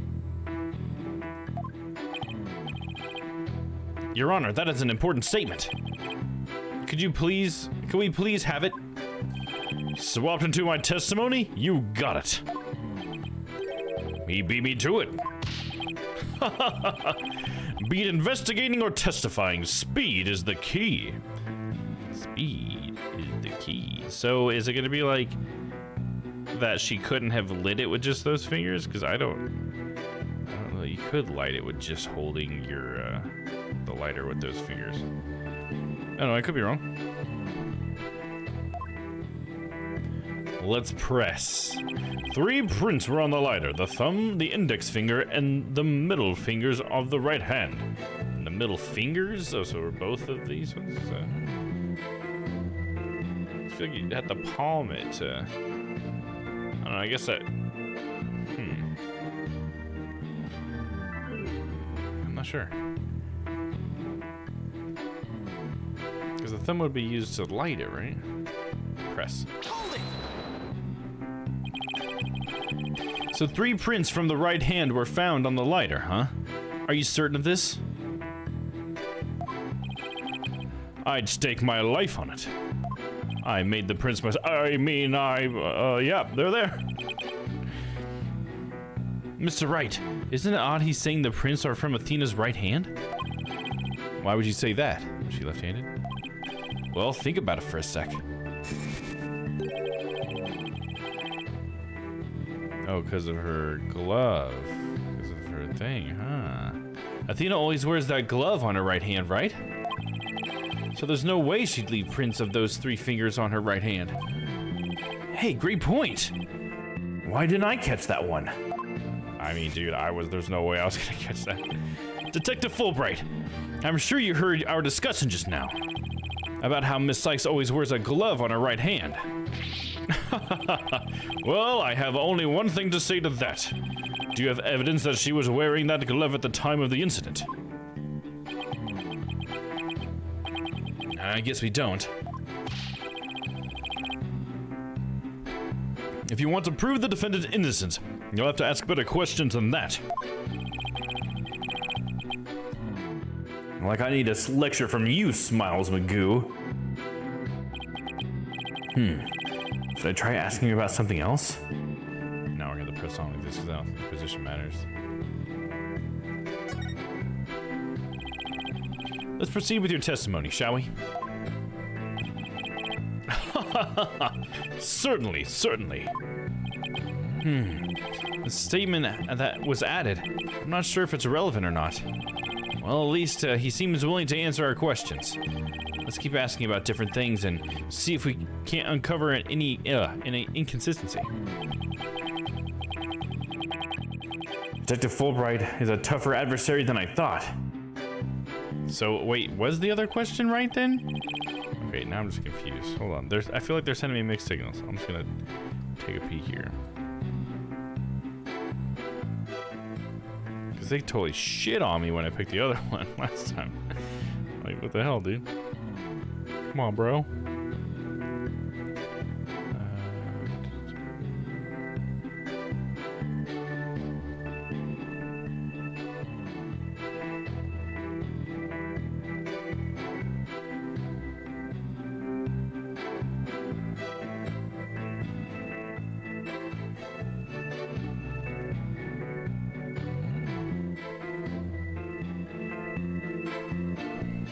Oh, is there a piece? Okay. I think it was hinting there's a piece of evidence here that might.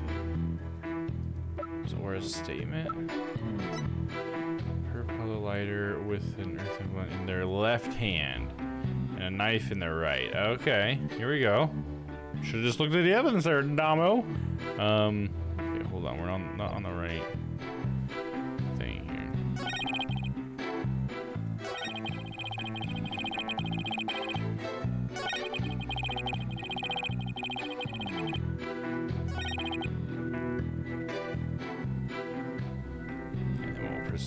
That's the fingers in the right hand.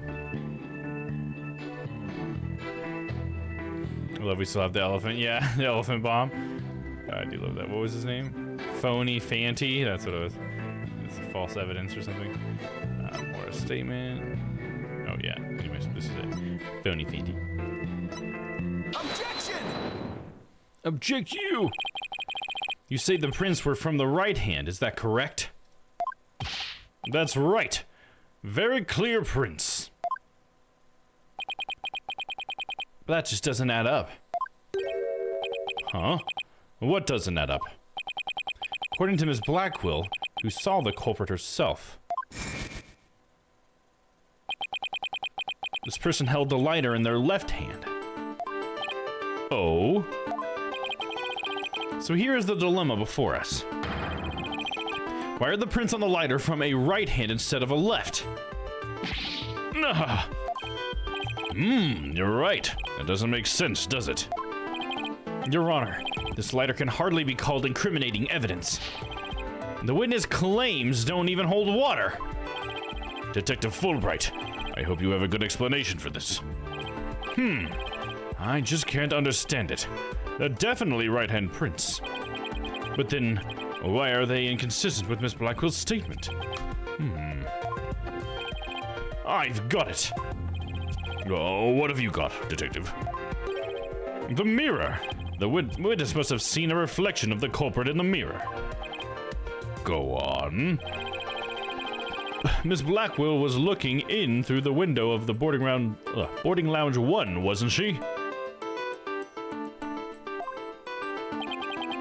I believe so.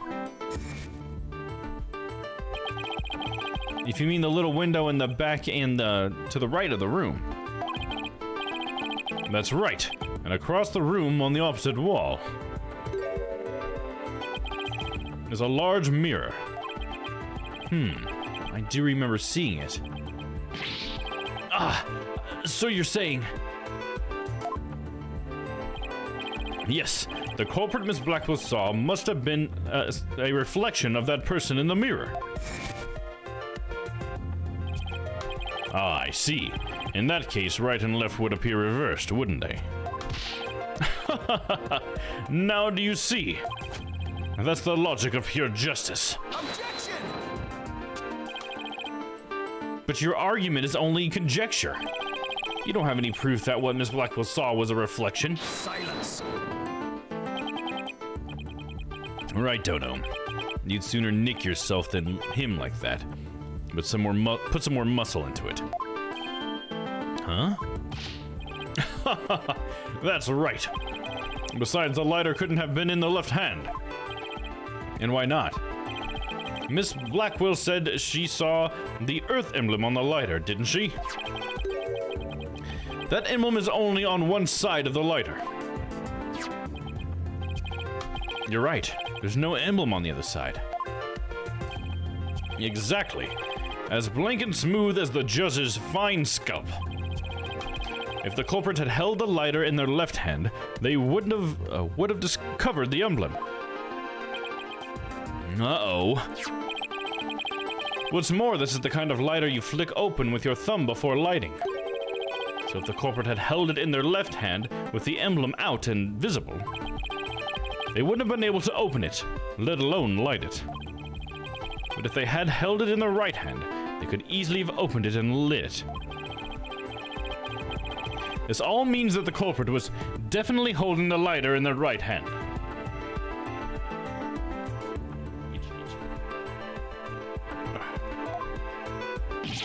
No! Come back, my beautiful contradiction! It appears they've planted a flower that bears no fruit. See how it withers before my flower of justice. He's tough.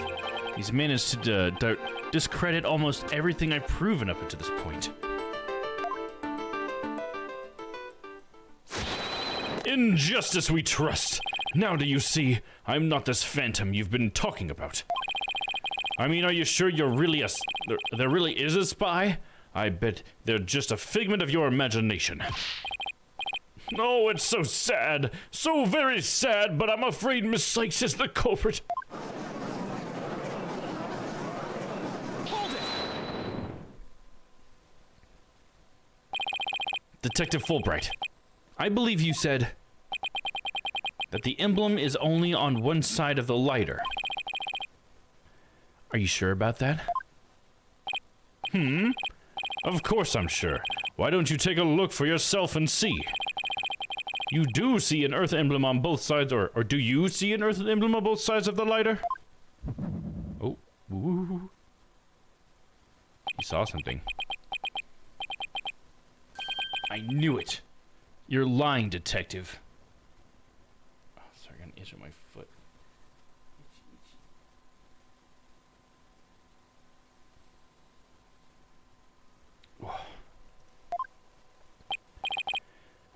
Pardon me? You mean... Yes, my bracelet reacted to his statement about the emblem. He's definitely hiding something big. And I think if we use my talent, we might be able to figure it out. Justice, Dono. Are you to use that cheat of yours again?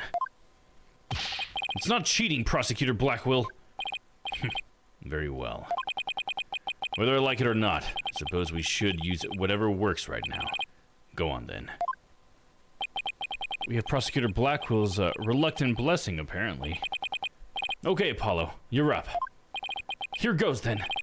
Detective Fulbright, could you repeat that last statement one more time? What in the world are you up to?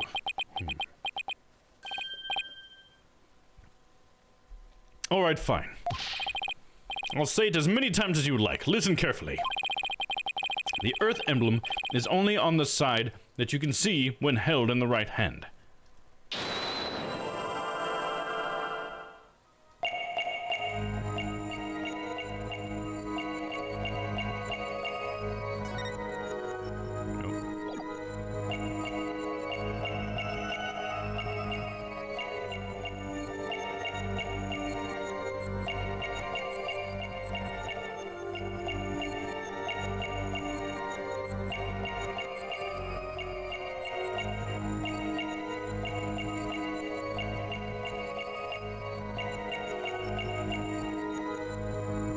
Nothing with his face.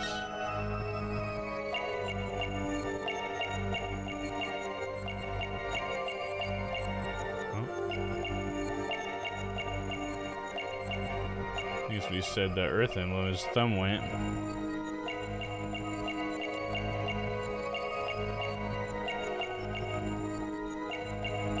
Can't fast forward, I guess.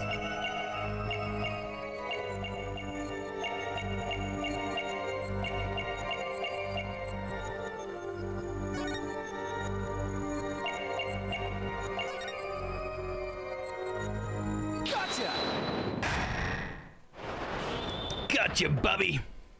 Bubby boy.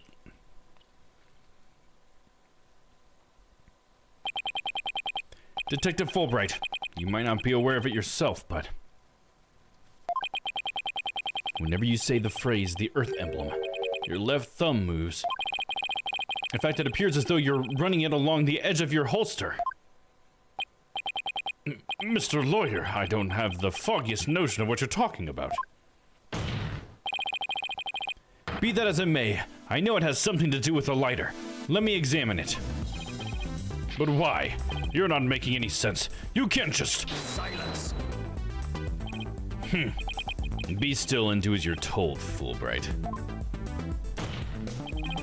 If you have nothing to hide, you shouldn't mind them having a look-see, should you? What? Not you too, Prosecutor Blackwell. I'm not sure what this is all about, but if Prosecutor Blackwell insists, it must be something important. I will allow the defense to examine the lighter.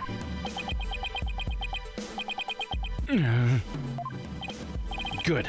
Now maybe we'll learn something new. I hope so. Now let's check every inch of this thing.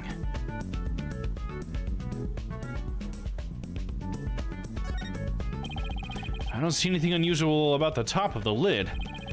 But Detective Fulbright's words were definitely hiding something. Let's look for something that has to do with what he said.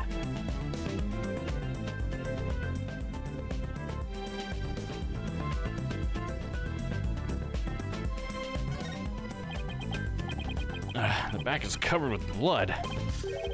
Say, do you notice anything funny about this blood stain? You're right.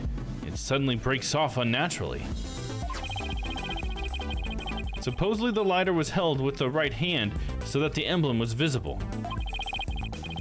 If so, the print should be around the emblem and on the lid where you open it. You're right. There's definitely something off here.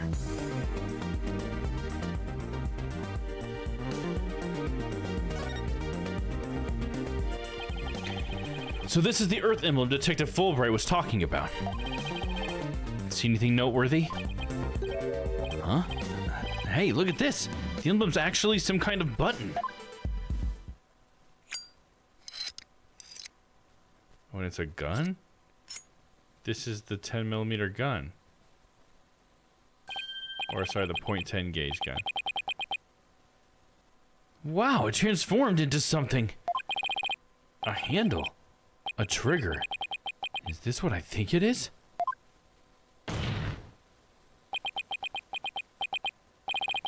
There's no question, it seems. What you have there is a gun. A what? In my courtroom? Get the disgusting thing out of here. A gun. So that's it. Your Honor, please recall this morning's trial when Director Cosmos was on the stand. The bullet that hit the oxygen tank was extremely small, maybe a .10 caliber. This little compact gun probably takes bullets of that caliber. Looks like this is the gun that was fired at the scene. I'm flabbergasted. The lighter was a gun? So when Detective Fulbright would touch his holster. That's right. Whenever he mentioned the Earth emblem, he must have subconsciously thought about the secret behind the lighter. In other words, he knew it was a gun from the very beginning. A lighter that transforms into a gun seems like a spy gadget to me. It's not the kind of thing any ordinary person can get their hands on. In fact, I'd say it's strictly in the domain of elite spies. Detective Fulbright, you will explain yourself.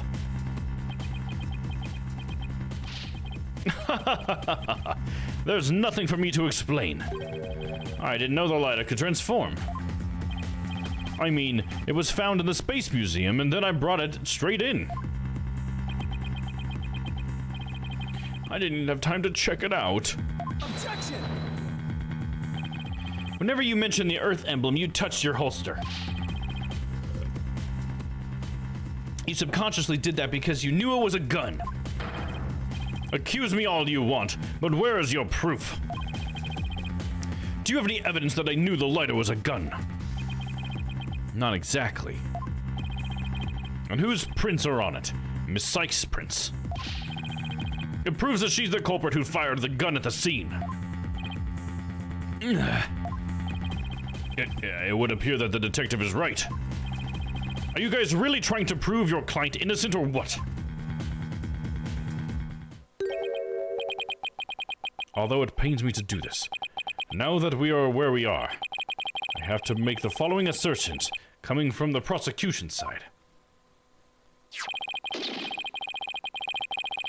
The person who fired the gun at Director Cosmos in the lounge after the incident, and the person Miss Blackwell saw holding the lighter, and the person who murdered Mr. Terran, and the person who bombed the Space Center, are all the defendant, Athena Sykes. The prints on the lighter are decisive proof. No! Now do you see? A man on the side of justice couldn't possibly be the culprit. And I think this about sums up Miss Sykes' part of the whole affair. The evidence certainly does seem to point to the defendant's guilt. Do you have anything to say, Prosecutor Blackwell? Evidence is everything in court. Therefore, Fulbright's claims stand firm. But... Calm down, Apollo. He's just saying that because he has to as the prosecutor. Mr. Lawyer, our job is to pursue criminals in the name of justice. You shouldn't cast suspicion on people based on something as dubious as a habit. In fact, you have a bad habit of showing up in court with an awful case of bedhead. Objection! Says the man who wears sunglasses at night. If it's proof you want, it's proof you'll get. I'll prove that this lighter is not Miss Sykes, but yours. Sounds like you've hit onto something, Apollo. It's just that the prints on the lighter are the basis for accusing Athena. I think we should reconsider the credibility of the evidence itself. You mean, you think the lighter might be forged evidence? That's right. It could all be a part of Fulbright's bigger plot. Did he do anything out of the ordinary while he was off on my own? Or while, did he do anything? Well, I was off on my own. While he was off on my own? What does that mean, dude? I can definitely think of a few things. It is indeed. Have a look at this. What's this? A lighter. Detective, we'd like to run a comparison on some prints we found in the boarding lounge. Ah, yes. I just happen to have compiled the print data of everyone related to the case. And always make another copy for myself. So it's all yours. Consider it a gift.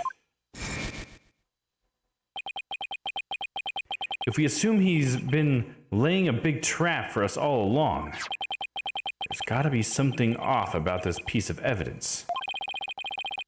What's wrong with the lighter as a piece of evidence? How the prints were left on it, the owner of the prints, where the prints are on it, where they're on it, how they're on it.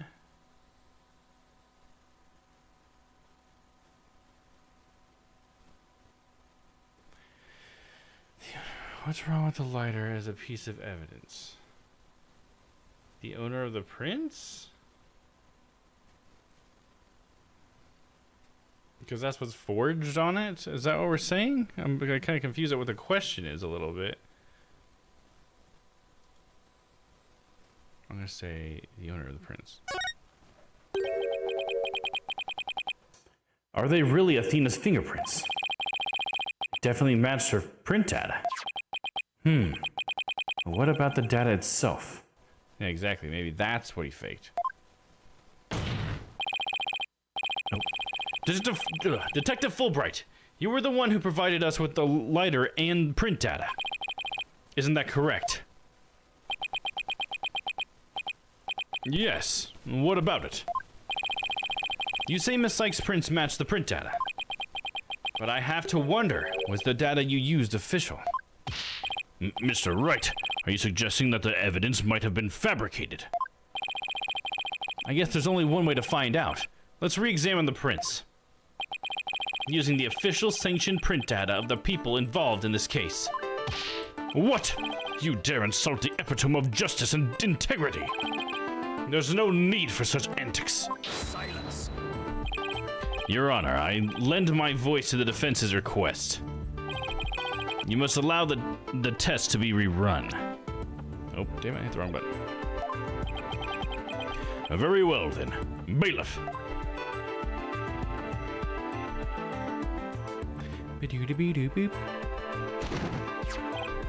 Ah, it appears that the official data is here. And the results?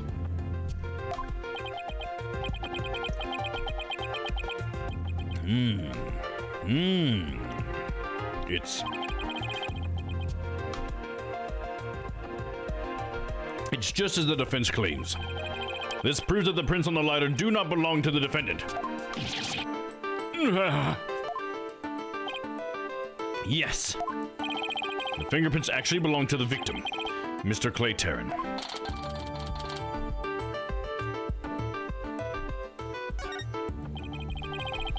There were Clay's fingerprints on the lighter? Ah, I see. Come to think of it. Wasn't it you, Fulbright, who collected the victim's prints? I personally removed the glove during the investigation. We had to get his fingerprints to claim his, to confirm his identity after all. When you took the deceased's fingerprints, you could have easily planted his prints on the lighter with his blood. After which, you wiped the blood off of his hand.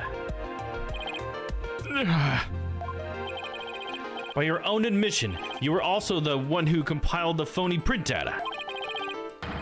All to put the blame on Miss Sykes.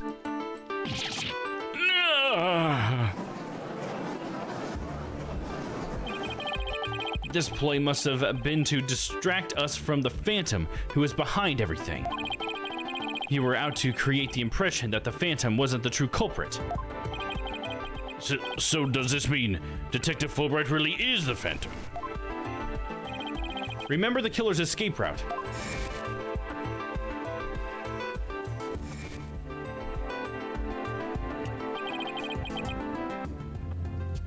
No ordinary person would have been fearless enough to attempt it. Nobody but the Phantom, the man with no emotions, could have done it.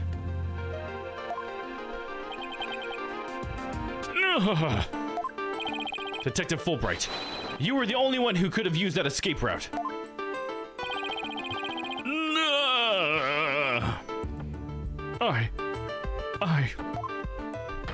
Fulbright, are you really the Phantom? Answer me, or so help me I will slash you to tiny slivers where you stand. All right, I'll talk. I confess. I'm not the Phantom. Silence. It's all over. Now be a man and admit it already. But I'm not a spy. I'm an undercover investigator. I've actually been after the Phantom myself. And an undercover investigator? That sounds less than wholesome to me. A person who hides his identity and secretly investigates in order to uncover information. And that's what you really are, Fulbright. That's right. I was working to track down the Phantom. But sadly, but it sounds like we're kind of getting into something new here. I'm going to take a quick break to use the restroom. And then I'll be back here in just a couple minutes. And then we'll keep going. Pretty interesting stuff. So maybe Fulbright, though, I will say before I go, isn't the bad guy then? This is so back and forth, but he's an investigator, so something to ponder, That's all going to go down here. Who's going to be like the last party that we can accuse? Because, we're accusing Fulbright. Who we got left, dude? All right, anyways, I'll be right back in a couple minutes. Don't go away.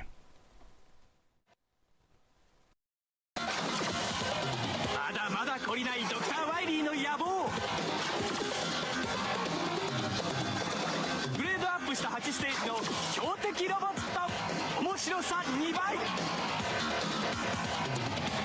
究極の痛快アクションゲーム、ドッグマン2、ドクター・ワイリーの謎。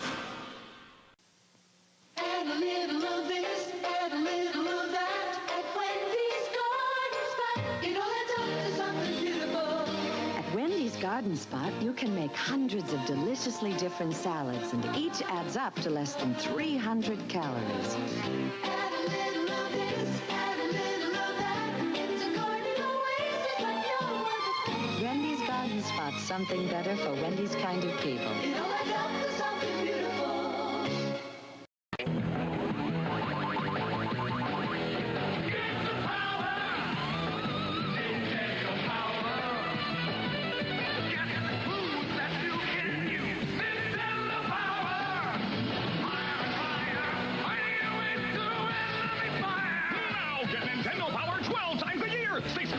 Plus 6 free strategy guides on a hot new game. That's twice the power for still $15. Wow, call now.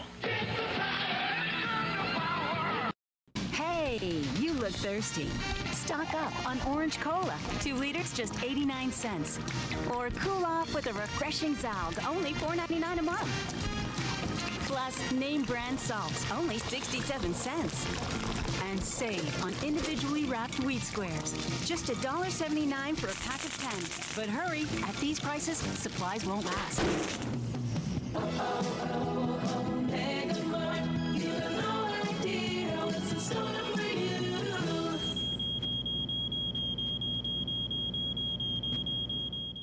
No. There's nowhere to run. There's nowhere to hide. Because here comes Yoshi. And he's up against Goombas, Goobers, Goo Buddies, and Piranha Plants in Nintendo's new stack and sandwich puzzle game called Yoshi. Match the creatures and wipe them out. Play alone or with a friend. But mix them and you won't stand a chance. It's challenging. It's overwhelming. Hey, Yoshi! It's Yoshi, the new puzzle game for Game Boy or NES. Now you're playing with power.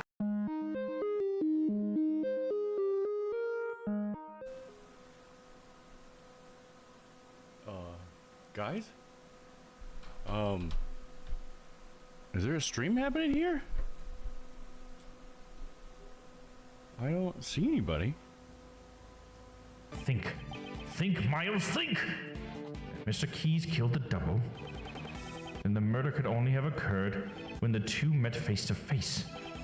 What he had with him at the time must be the real murder weapon. And I've been saying it for like 20 minutes at least. Edgeworth, listen to me! Listen to Domworth! That's definitely PS1 Hagrid right there. I gotta turn my head just right. Hey, Harry, you're a wizard, Harry. Come on down here and pet Buckbeak. Come here, little wizard Noah. Come here and get closer to me polygons. His mouth is moving like he's trying to say something, but it's delayed like a Godzilla movie. Oh yeah, because it's constantly like I. He's not ever saying anything.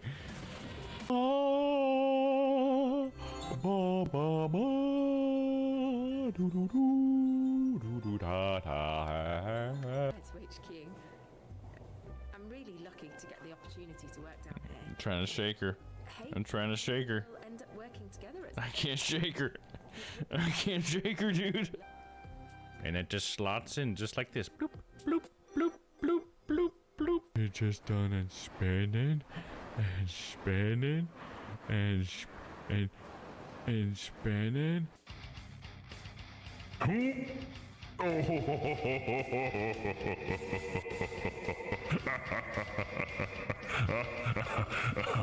man, that's good. That is rich. Nice try, Stella.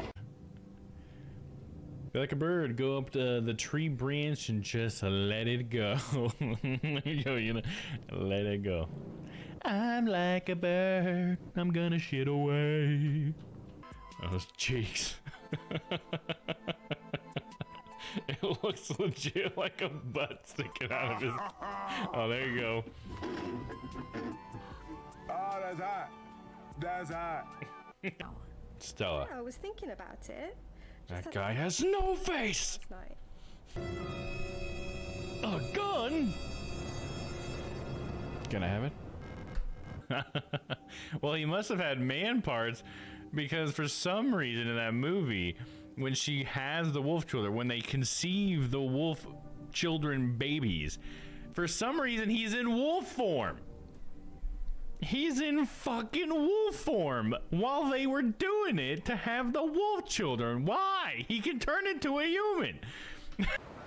And spin it. You little cutie. I'll see you later. He's too stupid to walk through doors, stupid.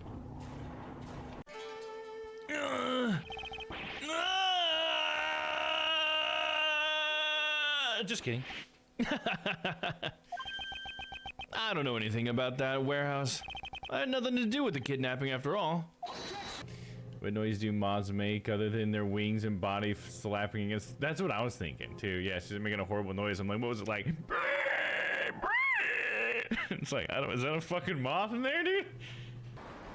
You spin me right round, baby, right round, like a record spinning right round, round, round. I got Gob Chan. Yeah, I bet I can make him twerk it. Check it out. He'll do a mouth twerk as well. You're making both do it. Honestly, probably gonna be getting some new hardware for some cooking streams soon. Where did that clapping come from? Did someone play an applause thing? I didn't. Is that a thing? And heal, heal, heal, heal, heal, heal. Oh fuck! God damn it! What? I hit the fucking It's. That's what it is for sure. My guy's like, oh god, please no, guys, I have a family. Oh! Dum do do, dum do do.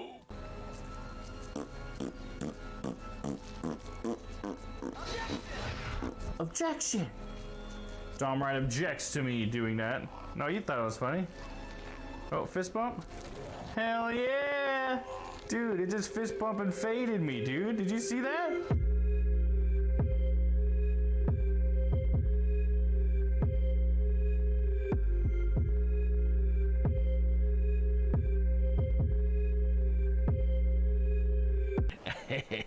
Just last night, I was lost in the jungle with Pitfall Harry, surrounded by giant scorpions and man-eating crocodiles. Well, Harry and I just grabbed the van, swung through the trees, and over the tar pits and found the jungle treasure.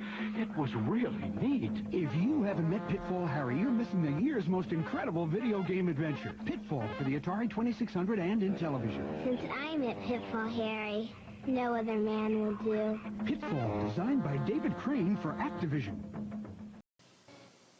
When people set about fixing things, they naturally head for Sears.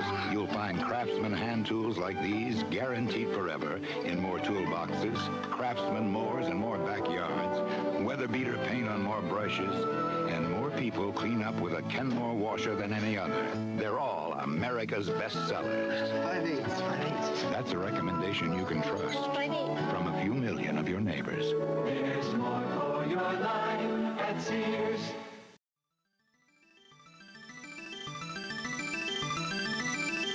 Turn now. Mitch and Carol. Whoa, whoa! What the fuck, guys? Whoa, whoa, whoa! I thought we were on the same team. Friendly fire, friendly fire. Please come by at your earliest convenience. Gentlemen, continue your luncheon. He's gonna ask me to undress, dude. I know he is. Because I am him. No! And then she's just an old lady. This guy, vegetable vendor. This guy, butcher. This person, old lady.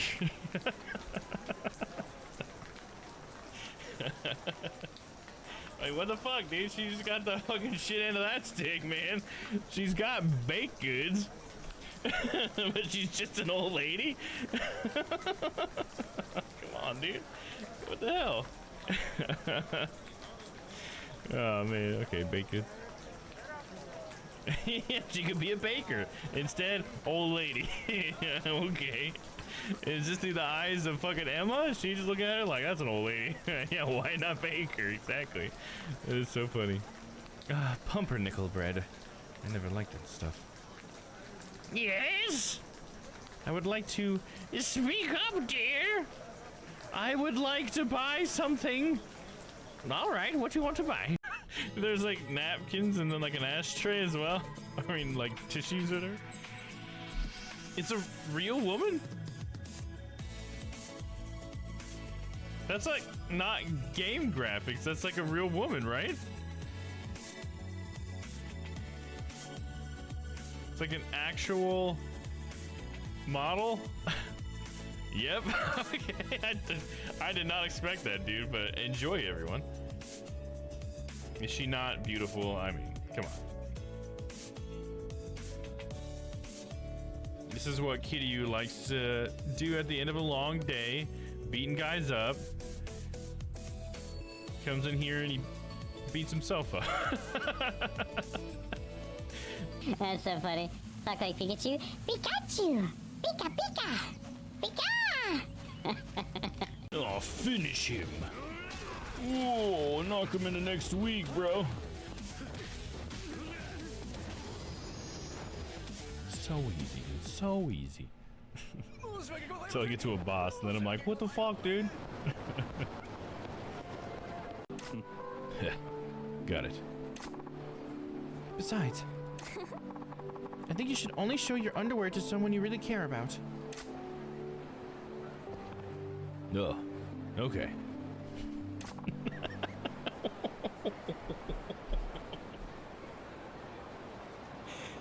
What? What kind of response was that, dude? Oh, okay. Like, oh shit. So I don't get to see him? What the fuck was that, dude? There's nothing out of the ordinary here, sir. Wait, a file? And there's a photo of Miss Von Karma in it, sir. Looks like a profile on Francesca. Oh, what the fuck? Whoa, whoa, whoa, whoa, whoa! What the fuck? Von Karma knows this dude? Okay, okay, so some things are coming together. Von Karma was already there. She was waiting for like the plane to get there. I've done this voice when you do the John voice yesterday. Well, I can do the John voice for you right now. This is what John voice sounds like. Well, it's a chipmunk right now. I'm down there in the bitchy wheel with a bit of the bye.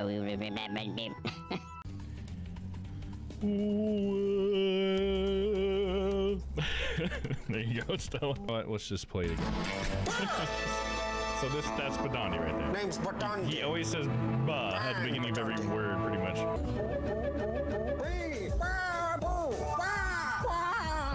Bing to the bong. Biddly bong, baby. Biddly bong, baby. Alright, let me try this one more time. Hold it! Hold it! It worked!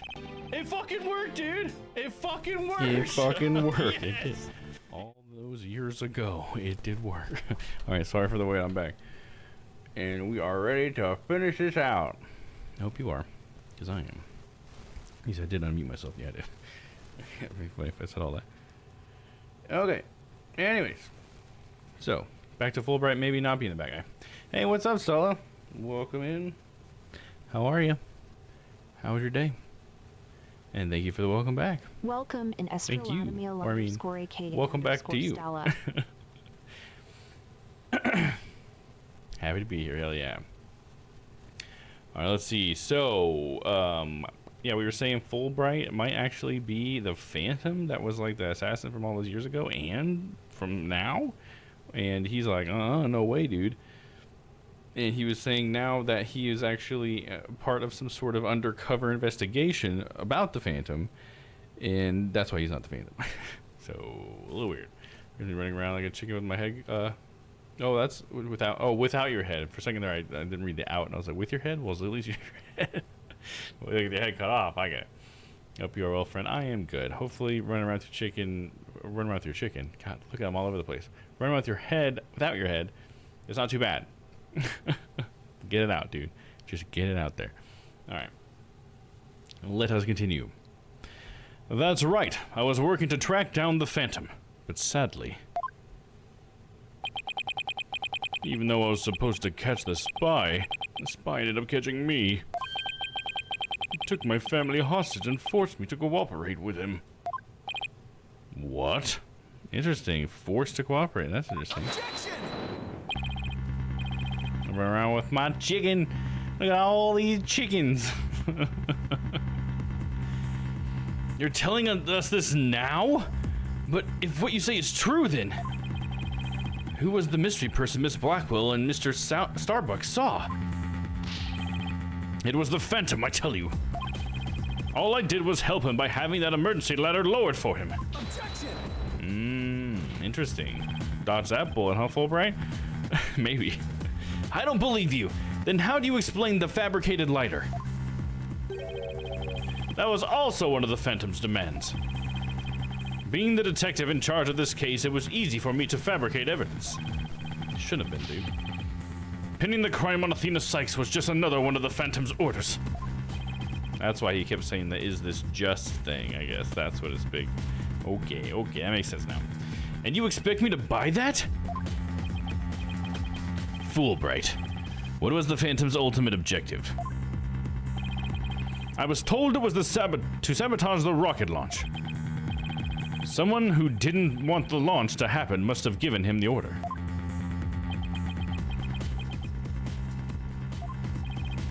Actually, I have to apologize to you too. The Phantom told me to get close to you.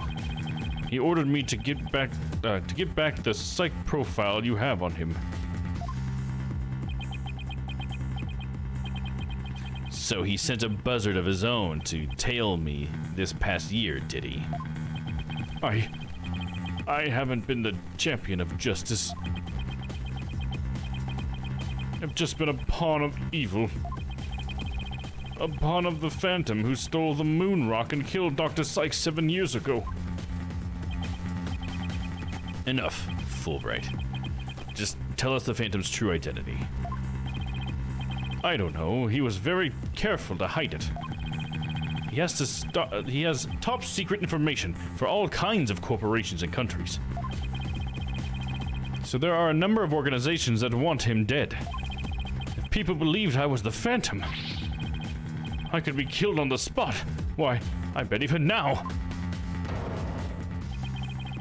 There are assassins lurking nearby. This case is about the Phantom after all. With the ceiling blown off, I suppose you are vulnerable to a sniper's shot in this courtroom. Just 2 seconds ago, Fulbright was treating Athena like a criminal.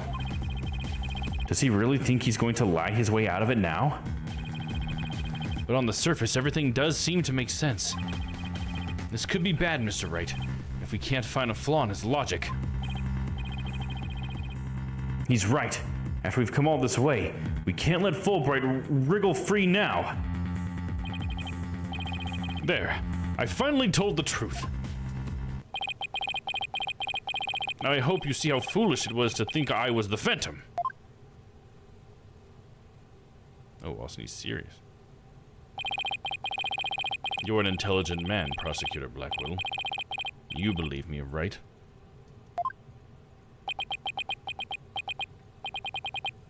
I believe you. I don't think you're the Phantom. What? How can you say that, Prosecutor Blackwell? It's obvious he's the Phantom. Silence. A serious Fulbright's a scary side? Yeah, it's totally different. Evidence is everything, right, Dono? And you must admit, there's no clear evidence that Fulbright is the Phantom. Yes, as I recall, the only solid proof we've seen up to this point is the fact that Detective Fulbright fabricated evidence, which is pretty bad, dude. But...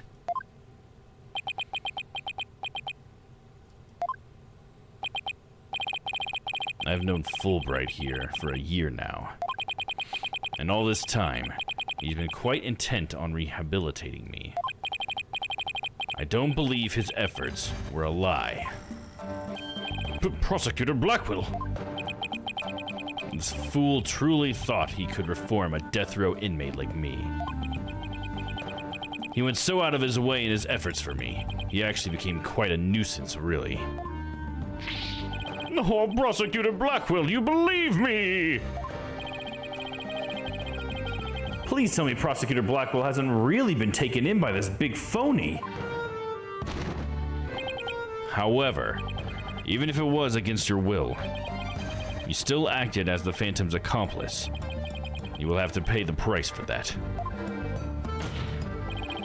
Throw yourself at my mercy, and don't ever betray me again. Have you got that?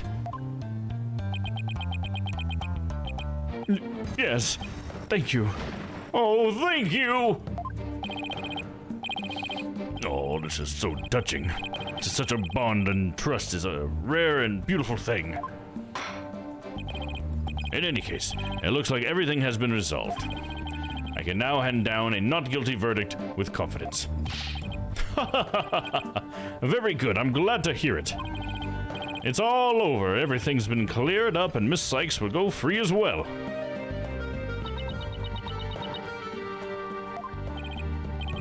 Mr. Wright, we can't let the trial end here. If we do, the Phantom, the man who killed Clay, will get away. I know, but... What do I do? You made me small. But we gotta have the internal voice up. I don't have any proof that Detective Fulbright is the Phantom. Is this it? Is he going to get away just like that? Now, if you'll excuse me, my next investigation awaits. And with that, I'm off.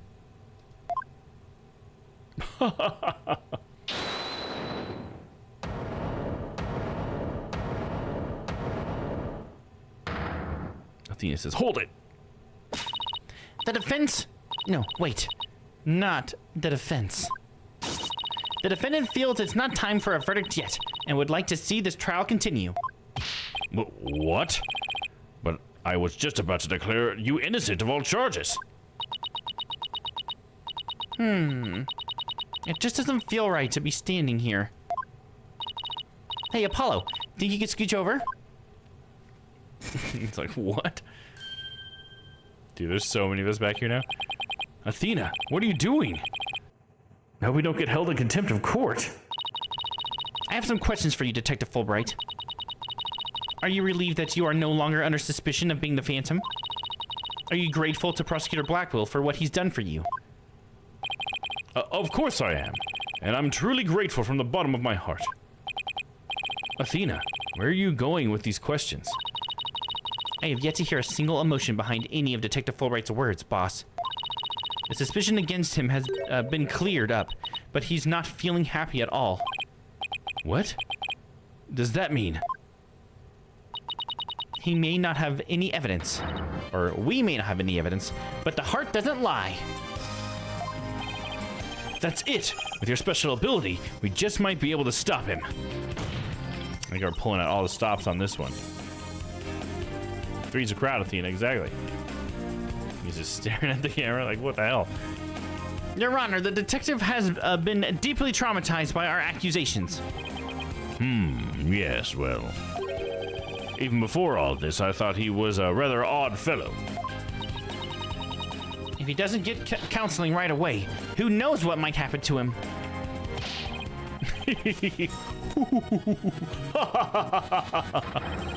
Prosecutor Blackwell, can you believe the nonsense the defense is spouting?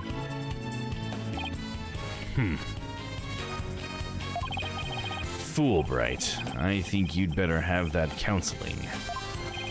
Not you too! You've been making baddie remarks ever since you were accused of being the Phantom.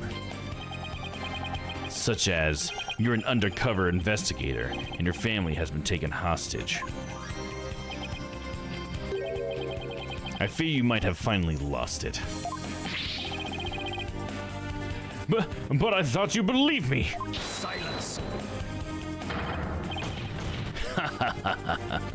Oh, how you amuse me. What's going on here?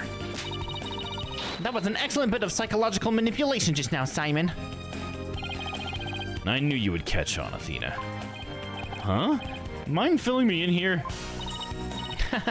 Guess we left you out in the dust, huh, Mr. Wright? Simon was only pretending to believe Detective Fulbright. because he knew I'd notice if there was a lack of emotions, like joy or relief in his response. So he gave me the chance to take a listen. And listen I did to the voice of Detective Fulbright's heart. What? You two were working together just now? Come now, Athena. Show us what's inside Fulbright's heart. You got it. Time to check the instant reply. Or instant replay, sorry. Widget? Mon ami? Let's do this.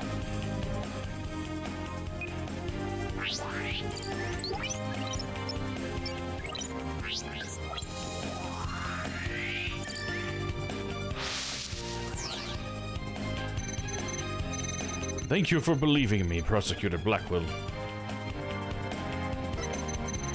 I am an undercover investigator, but the Phantom was coercing me.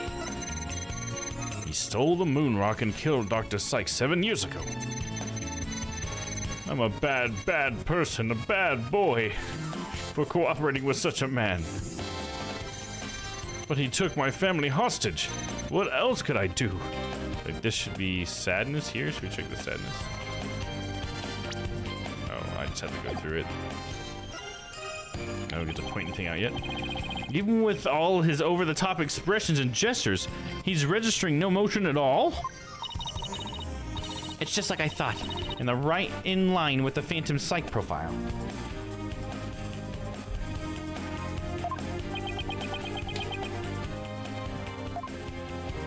Not Fulbright? It's pretty crazy, isn't it, Stella? Detective Fulbright, this lack of emotion proves you're the Phantom. Oh, whoa, what the hell? Hey, what's going on? He's back-hacking you, dude. Wait, hold it. What do you think you're doing, Detective? Me? I'm not doing anything. He's trying to hack into the Moon Matrix program. I can't do anything with it like this. Ugh. Fancy device you have there, but I'll tolerate no cheating, thank you. Sorry about that. As an undercover agent, I tend to use my secret arsenal without even thinking. More like as a spy. Thanks, Prosecutor Blackwell. There. Now that you can't hack me anymore, I dare you to try to hide your lack of emotions from us.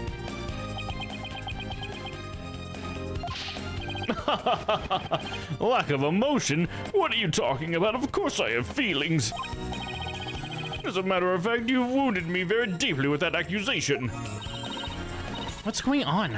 All of a sudden I'm getting an overwhelmingly happy reading. Huh? But he's literally crying as a river over there. Oops, my mistake. How about this? Yikes, now he's angry all of a sudden. What's he trying to pull? Like as not, it would appear our friend is not completely without emotion. It's just as it says, it's just as it says in Dr. Sykes' profile of the Phantom. The subject has a unique psychological makeup with almost no emotional fluctuation. Oh, I get it. So he has some emotions, right? Precisely. Which leads me to wonder why you can't sense any emotions from him at all. I believe it's most likely because he is controlling his emotions. Very good, Prosecutor Blackwell. You are correct, as a result of my daily training. A very important skill for us undercover investigators, you know. More like for us spies. Seriously. But I wonder why he suddenly... But I wonder why he suddenly showed several strong emotions. Wait a minute. I think I know. I sense there's a feeling you're trying to hide with your exaggerated emotions, Detective. A feeling I'm trying to hide? That's a good one. You're the ones who have been saying I'm the Phantom because I don't have any emotions. I was just trying to show you the range of deep emotions I truly possess. Then you have no objections to me analyzing you, right? No. Analyze away. But I will state it again. I am not the Phantom. And be forewarned that your analysis will have no effect, because you are about to see what an undercover agent can really do.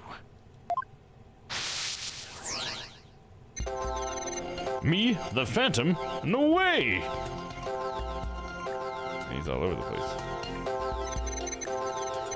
Oh, I'm so sad, Sob. See, I told you I have emotions. How dare you accuse me of being someone who would kill over a moon rock? I do regret cooperating with the Phantom, of course. But I'm so glad this whole misunderstanding is cleared up now.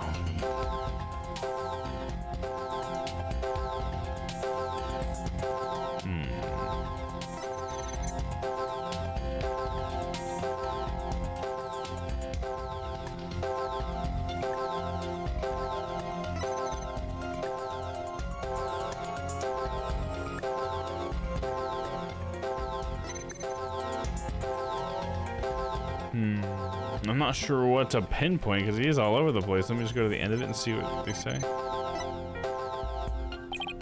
What the? How are we supposed to pick out what's unnatural from this mess? I don't know what we can do with this either. This must be his defense against your ability. So you think this is what he meant by what he's really capable of? I'd hate to know what's going on inside that guy's head. Well, we know he's hiding something, and that he feels threatened by Athena. Sad to say, actually sad because I have a motion and not a spy that I've been up since 4 and need to knock out. Thank you for streaming time. Okay, well, check you later there, Stella. I totally understand if you're getting sleepy, if you've been up since that early. Whew. So, yeah, you have a good night. Thanks for stopping by. Being only human, his true feelings and emotion he can't completely conceal must be hidden somewhere in his testimony.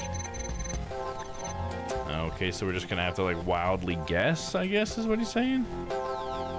Sounds like that's what the game's telling me to do.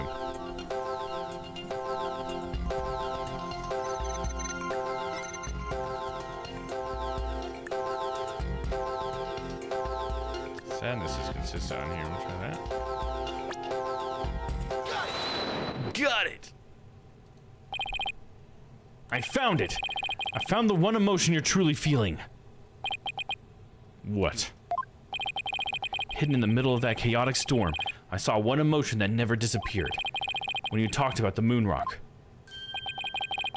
You felt a fear that wouldn't fade. Fear? A fear that a man with hardly any emotion feels, huh? And it was a response to that moon rock. Detective Fulbright, I presume you feel fear concerning the moon rock because your identity will be revealed, you lost it, you failed to steal it. I guess you failed to steal it because it was still there, right? Okay, hold on, let me see.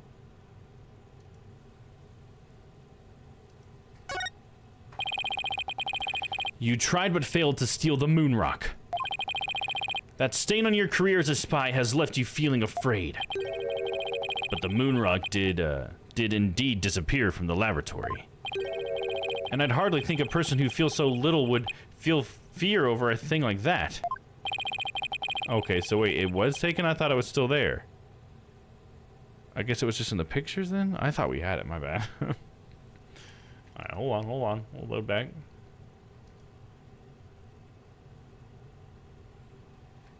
I guess your identity will be revealed? Of course, that's it. Enough, Fulbright. Just tell us the Phantom's true identity. I don't know. He was very careful to hide it. He has top secret information for all kinds of corporations and countries. So there's a number of organizations that want him dead.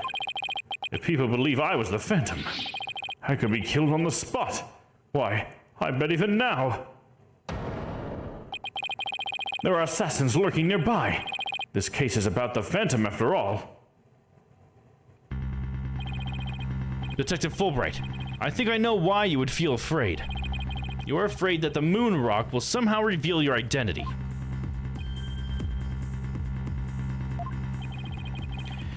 If his identity were revealed, he would be killed immediately. That's certainly enough to make even the Phantom feel afraid. Me? Afraid? I don't know what you're talking about. So there really is something about the moon rock that would reveal his identity? Apparently so. Wait a minute.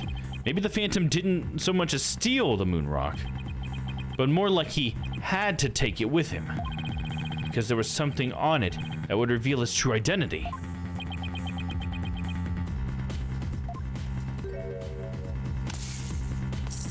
Nope. Where do you think you're going? There's no roof for him to, like, grapple to either. Me? I'm not going anywhere. Is it just me, or was he going to use that weird watch thing to try to get away? How many more of those toys does he have? And where could I get myself some? Detective Fulbright, you will answer honestly to this court right now. Why do you feel fear in connection with the moon rock? In justice we trust, not emotions, Mr. Lawyer. Evidence is everything. I'm the Phantom because I'm afraid? Don't make me laugh. Ah! And what was that just now? But all human beings have hearts and experience emotions. Sometimes analyzing a case from a psychological perspective is the best way to find the truth. Ah!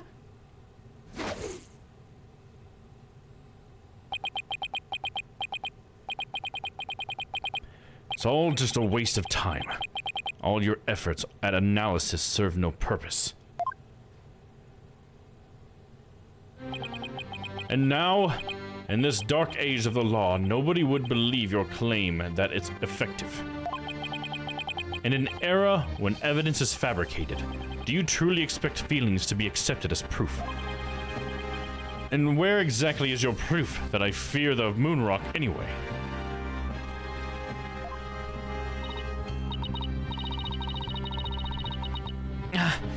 Well, I admit I don't have any conventional proof. But I still say that examining a person's heart has its merits. Oh, really? Then why don't you listen carefully with those special ears of yours? Listen to the voices of the hearts of the people in the gallery.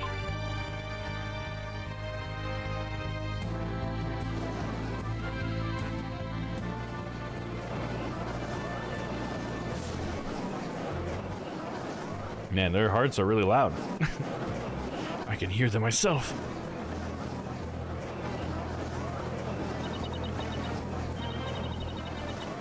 All I hear is distrust. As you can see, the people are on my side.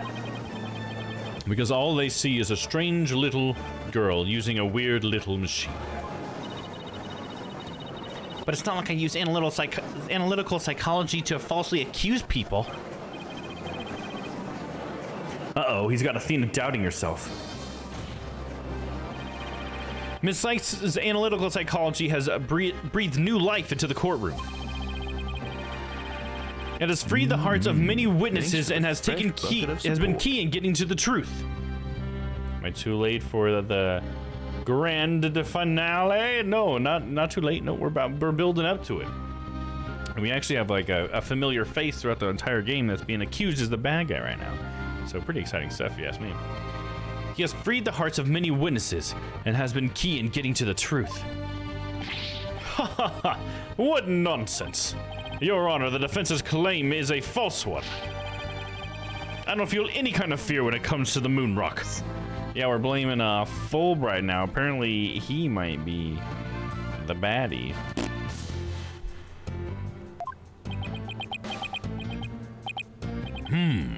I see. Very well. I will give the opinion of this court. In a trial, I don't feel that a person's emotions are quite as compelling as actual evidence is. But, Your Honor...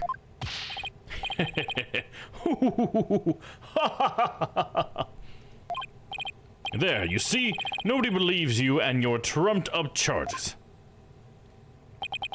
However, I do believe Miss Sykes' analysis can contribute to making the truth clear. I have seen her do this firsthand several times already. Surely you just... So does this mean... you'll accept my findings in this trial, Your Honor? Yes, I believe your claim, Miss Sykes. I think there is merit in examining why the witness feels fear in regard to the moon rock. That is the court's opinion on this matter. Then that's a win for me. No, a win for the analytical psychology. Now, Mr. Phantom, you will tell this court the reason for your fear. Analytical psychology? My fears? Fine. I'll show you precisely why those abstract things can't be considered evidence. Why is he doing that now? Is that his evil laugh? Hee hee hoo hoo ha ha. I felt fear when I thought about the moon rock because it reminded me of the Phantom. Yes, I'm very afraid of him because he took my family hostage. What reason would the Phantom have to be afraid of the moon rock? None at all. So the very fact that I'm afraid of the moon rock means I'm not him. In fact, I'm on the side of justice.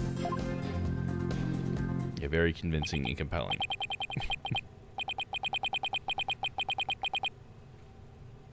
And there you have it. Now do you see why I'm afraid of the moon rock? Sure, you sound convincing enough. But so does any two-bit con artist. It's all meaningless in the absence of evidence.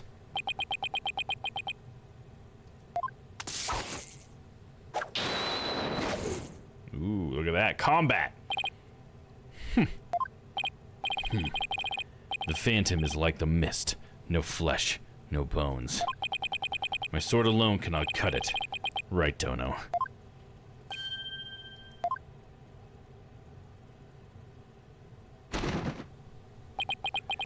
With your deductive reasoning and the body of evidence before us,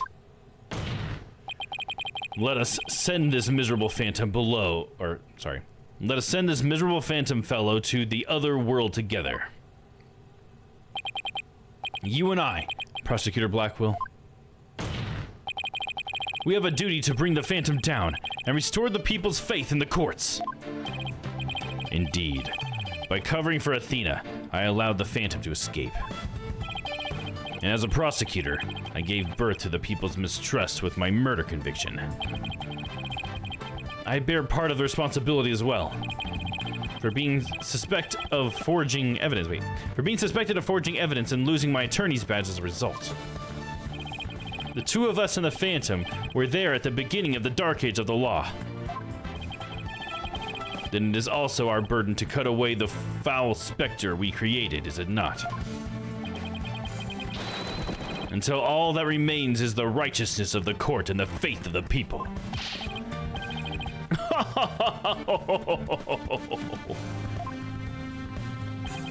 Trust, understanding, fragile ideals of the masses who are controlled by emotion.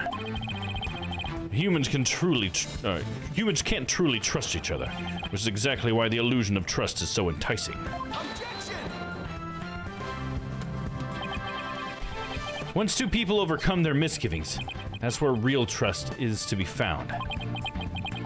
You're free to believe what you want, but trust like that is stronger than you and your lies always. Here we go, let's do it. Cross-examination. I felt fear when I thought about the moon rock because it reminded me of the Phantom. It only reminded you of the Phantom? Don't make me laugh. You are the Phantom. Evidence is everything in a court of law. Or did you forget? I was forced to testify over a silly thing like feelings. But those tactics don't work from here on out. You need real evidence. Hate to admit it, but he's right. Yes, I'm very afraid of him because he took my family hostage. Your family? Like, who in your family specifically? Oh, I don't know. Like, maybe my lover, for example? For example? For example? Maybe? We need a more concrete answer than that. Maybe my mother, my son, or my daughter? Maybe it's all of them. I'm so sad and worried. I miss them so much. Yeah, what the hell, dude? He's obviously lying. Yeah, dude. He's obviously lying. Look how upset I am. Is it any wonder I followed the Phantom's orders? What reason would the Phantom have to be afraid of the moon rock? None at all. You can't think of a single reason that the Phantom might be afraid of the rock? I thought the Phantom wasn't even supposed to have any feelings. How can someone like me, with my wealth of emotions, be expected to understand the guy? The Phantom, a person with very few emotions, would only be afraid of something really big, like his cover getting blown big. I'm willing to bet that the moon rock has something to do with his identity. But what? Maybe the Phantom's fingerprints are on the rock. But fingerprints can be wiped off. Then maybe he wanted the rock so bad, he literally drooled on it and left his DNA. We're dealing with a spy here, Athena, not a slob. True. But maybe the DNA part isn't too far off. Huh? Something unexpected happened to him during the incident several years ago.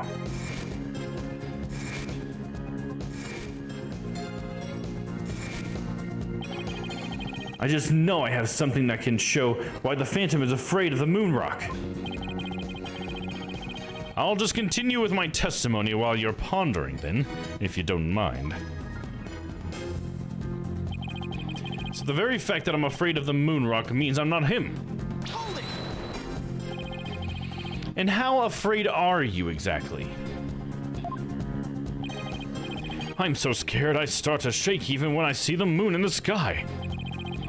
Do you shake when you see Miss Sykes' earring?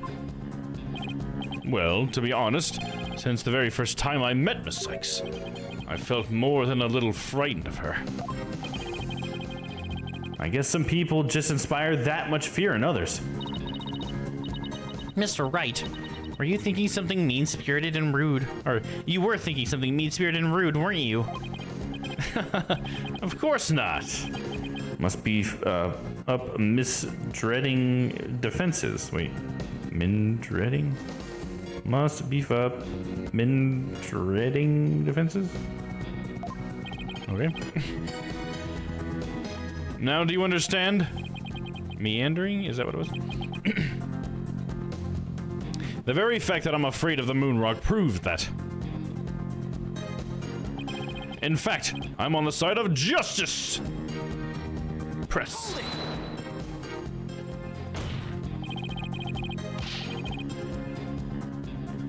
After all that you've done, how dare you speak the word justice?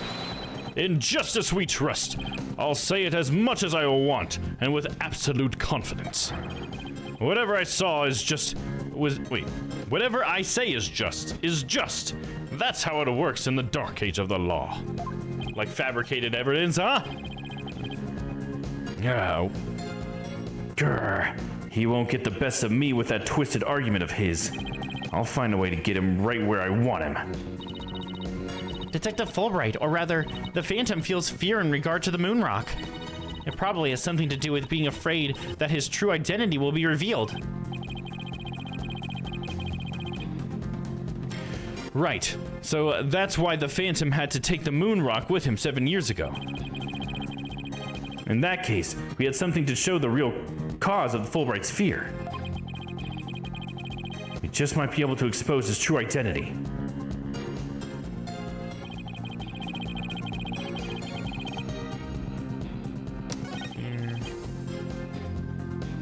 let's look at the court record.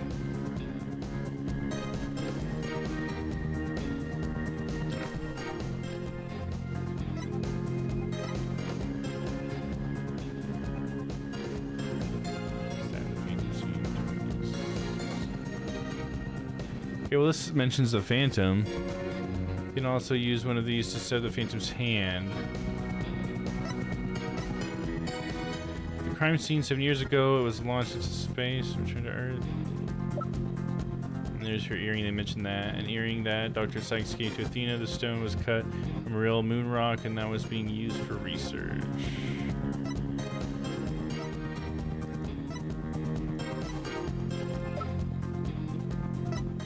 That I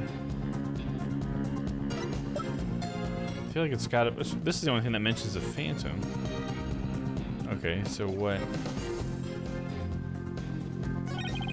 reason would the Phantom have to be afraid of the moon rock? None at all. To be afraid of the moon rock. Well, they're talking about his DNA might be there, so. And the only thing that mentions the Phantom is the knife. That's not being afraid of the moon rock, is it? Oh, sorry, I forgot to flip back to this.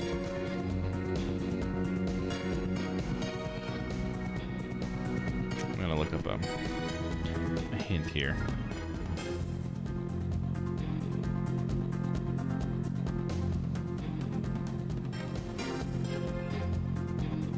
Okay, okay. I was right. That's what I was saying, but it just felt weird. Okay, so yeah, it's the utility knife, and on this, yeah, I was right. All right, present.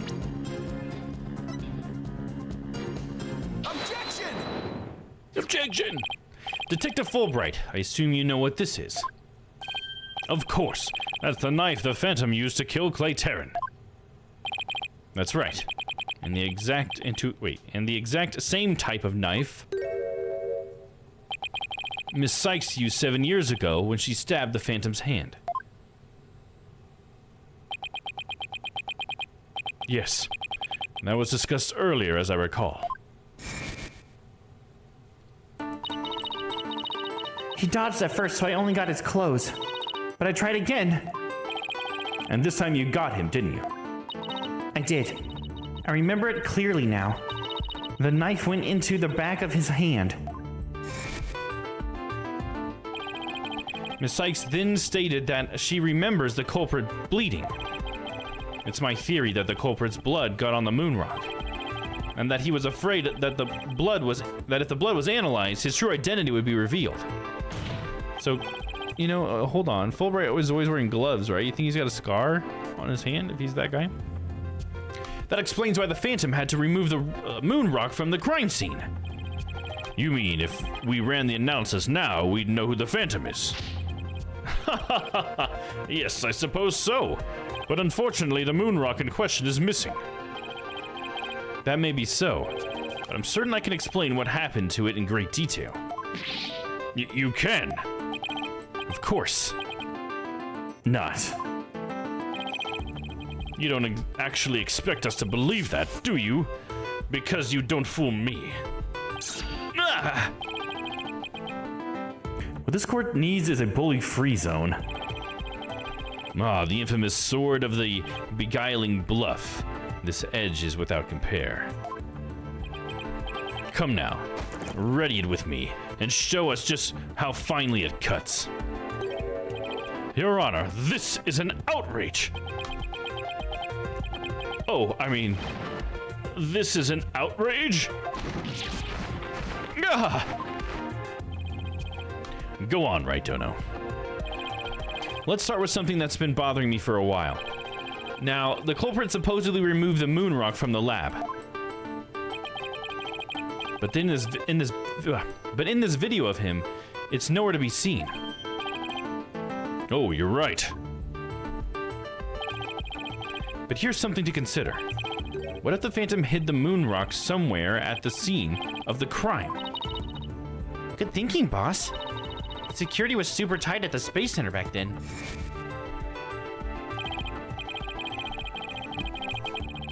All that in spite of the Space Center having very strict security in those days. All personnel effects were examined thoroughly, coming or going. We couldn't have smuggled a withered old leaf through those checkpoints. Does this mean that the rune rock is still somewhere in the Space Center? In the name of justice, I proclaim that's impossible. And why's that? The Space Center was searched from top to bottom, and especially the lab. But the moon rock was never found. How could I forget about that? Now that they searched already? A sad but true fact. We still haven't got a grasp on how it was done. But the Phantom made the moon rock vanish into the ether. There's no way it just disappeared. Logic and evidence tells us otherwise. The Phantom didn't have the moon rock on him when he left the lab. Yet a thorough police search didn't turn up anything. And it never turned up in the 7 years after that either. The Phantom made the rock disappear without physically removing it himself. But how? There must have been a way. Think, Phoenix, think!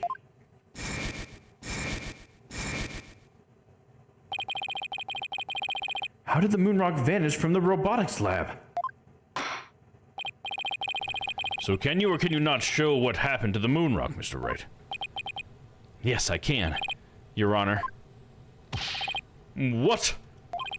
Oops, sorry, I mean, what? In that case, let's have your answer, Mr. Wright. Man, he's being weird. How did the Phantom make the moon rock disappear from the crime scene? With the capsule, right? Wouldn't it be? I mean, aren't we... I'm confused. Is this... Am I being too straightforward with this? The Hope capsule.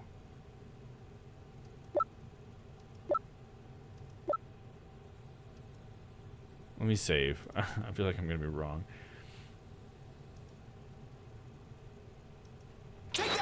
Take that? Question mark? That's the Hope capsule, right? The one that went up in the Hatter 1 rocket. He couldn't carry the rock out, but he couldn't leave it in the center to be found either. So there was only one safe place to stash it. The Hope capsule that was there in the lab that day. Yes. And the team must have loaded it into the Hope space probe eventually. But if that's what happened, then the moon rock would have been launched up into space along with the rocket. Yeah, which is... I thought that's what everybody was like under the impression of anyways. I thought, like, at the beginning, I thought it was weird because they were sending a rock into space. I guess they were trying to say that they were sending a capsule to get the rock, but I thought from the beginning they said that no, there was a rock in there and we sent it up. I don't know, whatever. Preposterous. It would mean that for these past 7 years, the moon rock was... Exactly. The Phantom got rid of the moon rock in the most cosmic way he knew how.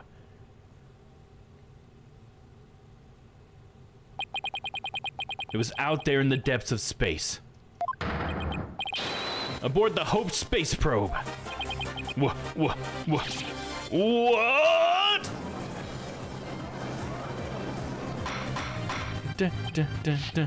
Oh, order in the court. I understand now. The Phantom's original scheme was the sabotage of the Had 1 anyway. The villain. He used his primary objective to conveniently kill two birds with one stone. That's right. He planned for the moon rock to be turned into cosmic dust out in space, thereby destroying the one piece of evidence that could reveal his true identity. But Mr. Starbuck and the others foiled the Phantom's plot. The Hope space probe sailed off safely on its mission and returned 7 years later, with the capsule in tow.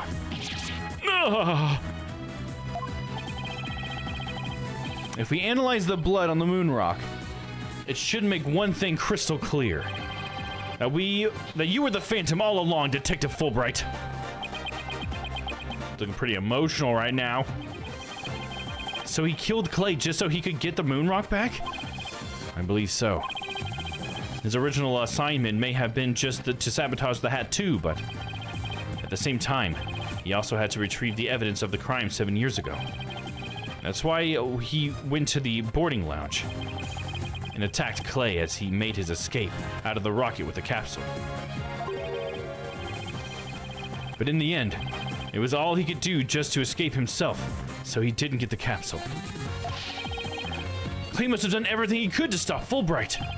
He probably hung onto that capsule for all it was worth until his very last breath.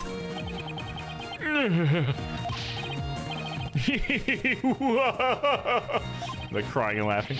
Oh, this is so funny. You make me laugh. You really do. Boy, he's totally out of whack now. It's game over for you, Detective Fulbright. Why don't you just admit to it all now? There's nothing to admit. I'm Bobby Fulbright, undercover investigator, I tell you. I'm not the Phantom. The blood on the rock is just another one of his schemes, a trap. Now I'm not sure what to think. I suppose if the Phantom is a spy worth his salt, a trap is not out of the question. Objection! But in that case, you could say anything is a trap. That's what makes a trap a trap. I've been framed into taking the blame for the Phantom. Your Honor, I believe further investigation is in order. Silence. Further investigation? More like plotting your escape. But no more. I will bring you to justice myself if I must. Here and now. I guess it's time to show you just what I'm really capable of. Die, Simon Blackwell! Whoa, what the hell? Hey, you guys aren't really... What? Whoa. Ezra's here? It looks like I made it just in time. He was gonna look over some stuff. Edgeworth! I have good news for you, Mr. Wright. I've uncovered some very crucial facts. Did you find something out about the Phantom's true identity? You might say that. I started by looking into the first people on the scene 7 years ago. All three, an employee and 2 officers, were registered in the robot's recognition system. But none of them looked the least bit like Detective Fulbright. That's not good. But there's more. I've yet to share my most important findings.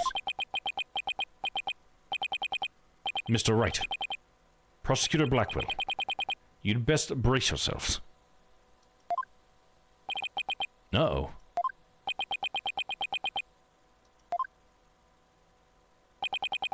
The man you see there before you, Bobby Fulbright, is already long dead.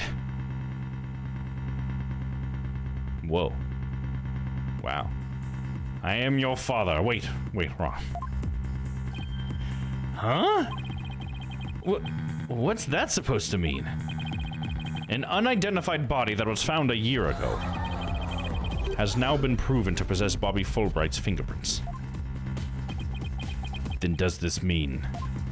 Yes, that man there is an imposter, pretending to be Bobby Fulbright. An imposter?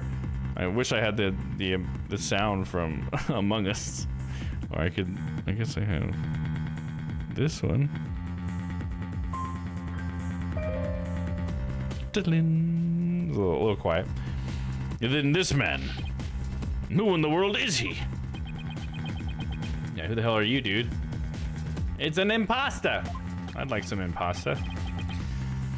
Enough of your trickery. If you will not reveal yourself to us, then I shall do it for you. Whoa. Is it really like a mask? What the? No! His face!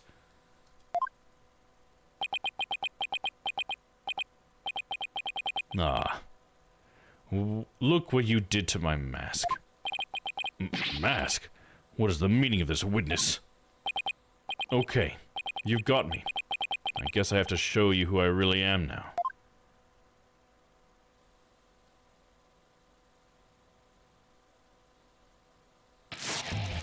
What the fuck? Wait, but that's...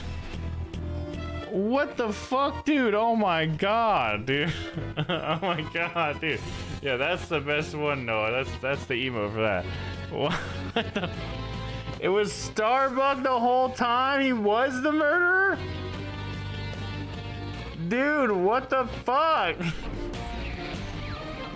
But he was also full... Dude. Whoa. I was not expecting that, dude. Wait, but that's... Hey, Apollo. Yup, it's me, Solomon Starbuck. Mr. Starbuck?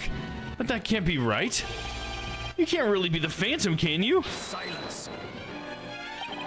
Of course not. The real Starbuck was aboard the Had 1, which was set to be destroyed. Oh... Yeah, this is just another mask. I mean, didn't I tell you? I'm an undercover investigator. I can change identities at will. I can be anyone I want. Okay, so that makes more sense if it's not him. Then who is it? God, I'm so confused now. I'm just spinning in circles. This is some Scooby-Doo stuff. Yes, it is. Yeah, there we go. This is fine. I'm okay with the events that are unfolding currently. I'm okay with what's currently unfolding. Not so fast. I had the Phantom psych profile right here. If we compile a psych profile on you and compare the results, it will prove that you're the Phantom.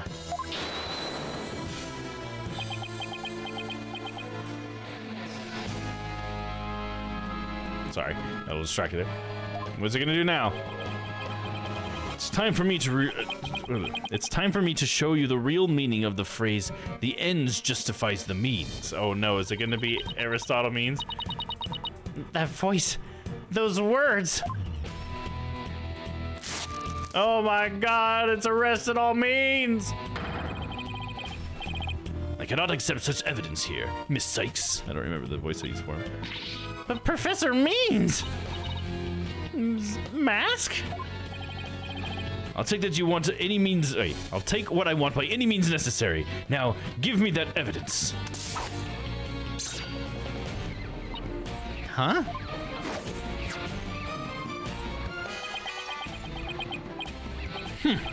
Time to take out the trash. Permanently.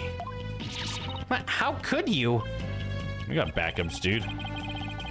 Now do you see how powerful the ends justifies the means can be? Silence.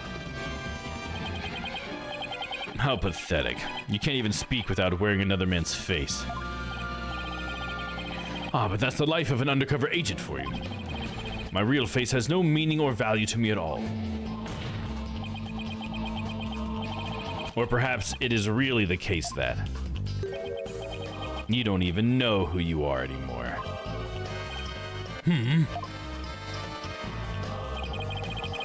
What must you see when you look in a mirror, Mr. Phantom? Not an awful lot, I'd wager. Well, aren't you just the master of psychology, Blackwell? That's right. I don't know who I am.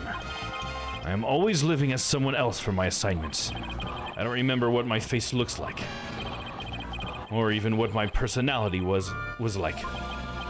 My face, memories, personality, beliefs, emotions, and soul. I left them all behind. I have no self. I am no one. I am nothing but an endless abyss. Okay, what's happening now? What's with this guy? Is he even still human? And now we resume with your lesson, Professor Wright. Oh, huh? I believe you made this argument earlier. If you were to analyze the blood on the moon rock, you could prove that I am the Phantom. I believe there was blood on the moon rock in the capsule. Now that we know you aren't even Bobby Fulbright, your claims of a phantom trap won't work anymore. Then why don't you bring this moon rock in? This decisive evidence from the Hope capsule? I think I'll do just that. Get ready, because the Hope Capsule is about to seal your... Oh, we don't have it, right? Fudge! It was the courtroom bombing from the other day. The capsule was there in the courtroom as evidence, and was blown up to smithereens. It looks like you have finally caught on. Full marks for the defense for effort. But what a shame your hope was lost in that courtroom explosion.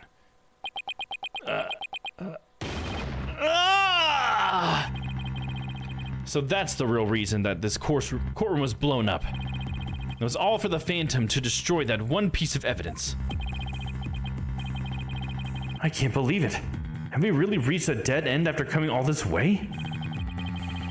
Has the only evidence we have on this guy really been destroyed? How dare you continue to call me the Phantom? Sorry, 1 second. Gonna get a drink.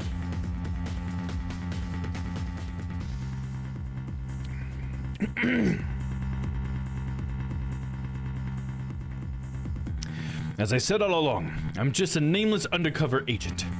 Objection! And the defense will continue to assert that you are the Phantom. Furthermore, we have proof. Or at least, a prayer. A prayer? That's not allowed in my court. I'm afraid that won't do, Mr. Wright. At least put some weight behind your swing, right, Tono? I know, I'm trying. There's only one thing that can unmask this menace. The moon rock. That was blown to bits in the courtroom bombing. And yet, is it really gone without a trace? What if some tiny part, some little fragment still exists?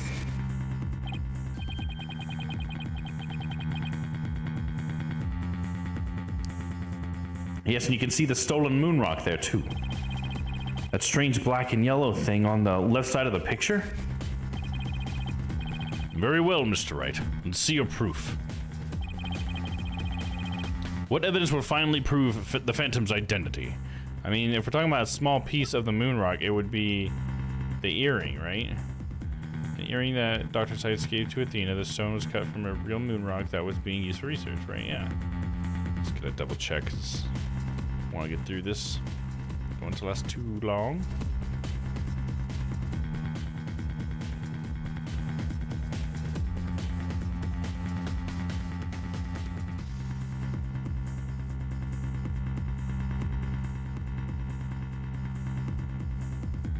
Okay, that's different. I did not expect that. It's not the earring right away. What?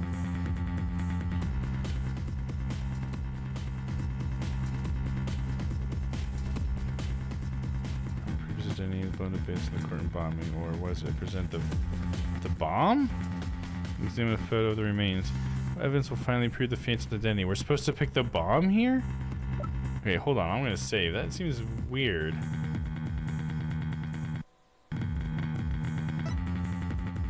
Found in the boarding lounge 1 and detonated in courtroom number 4. Fragments are being... Oh, there's fragments being analyzed. So maybe that's what it is? Oh! Shit, dude. Man, it must have been a long time since I looked at this. I didn't realize there was another photo in here. Okay. Yeah, this must be the moon rock here. Interesting, okay.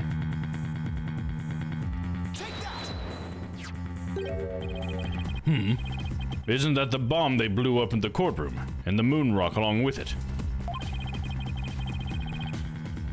Just name another good agent that so happens to have masks of a bunch of random people. Yeah, wouldn't that be like impossible to breathe in all those masks too? Especially with like, and all the different shapes of them too. I mean, it's an anime, Dom. This is not thinking but too hard. It's the rock CD title, the Orbital Maniac. It was made from the moon rock. Yeah, there you go. Are you saying this will reveal the Phantom's identity?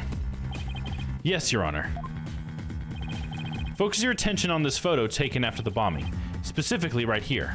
I'm gonna assume this is what they're talking about. It's this little guy. Please take a look at this newspaper article. This article about the Hat won.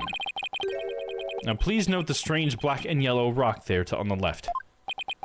That's the moon rock. And when we look at this photo of the bomb fragments, see how there is a rock-like object with the same coloration? Oh my, yes, I see it.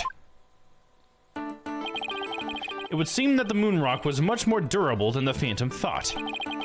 If we take a look at all the fragments that the police found, we'll likely found one with blood. Fine.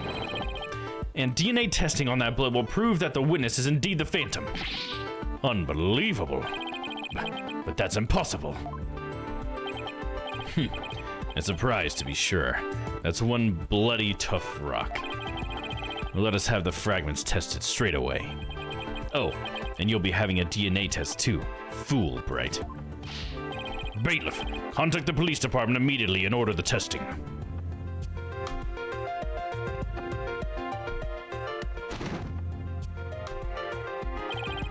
Prosecutor Blackwell, what do the test results show?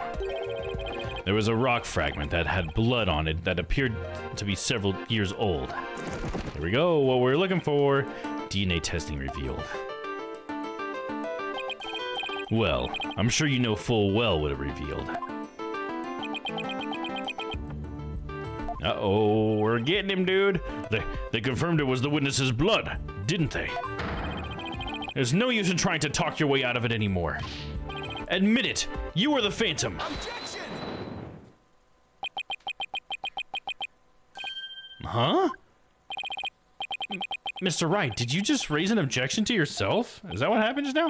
No, I didn't say a word. That was my objection, Apollo. Who was that? Huh? Who?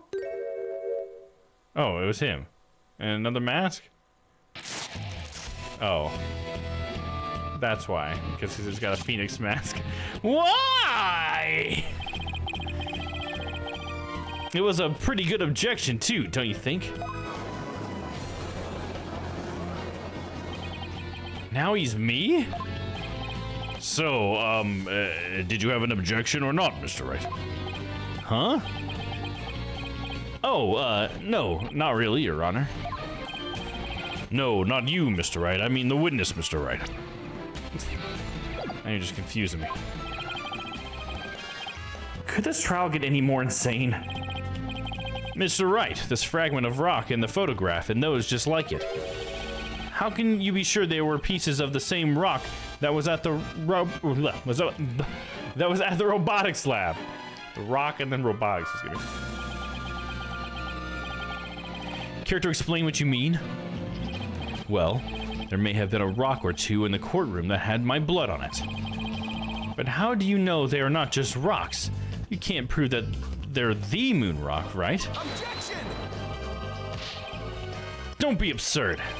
Just compare the fragment with a rock in the newspaper article. Anybody can see that they're the same. They had the exact same coloration. Objection! But maybe some other rock with the same coloration happened to be in the courtroom. It's highly unlikely a rock with such a unique appearance just happened to be there. But you can't deny it's a possibility. Objection! But your blood was found on one of the fragments. Apollo, there's nothing suspicious about my blood being on a piece of rock. And why not?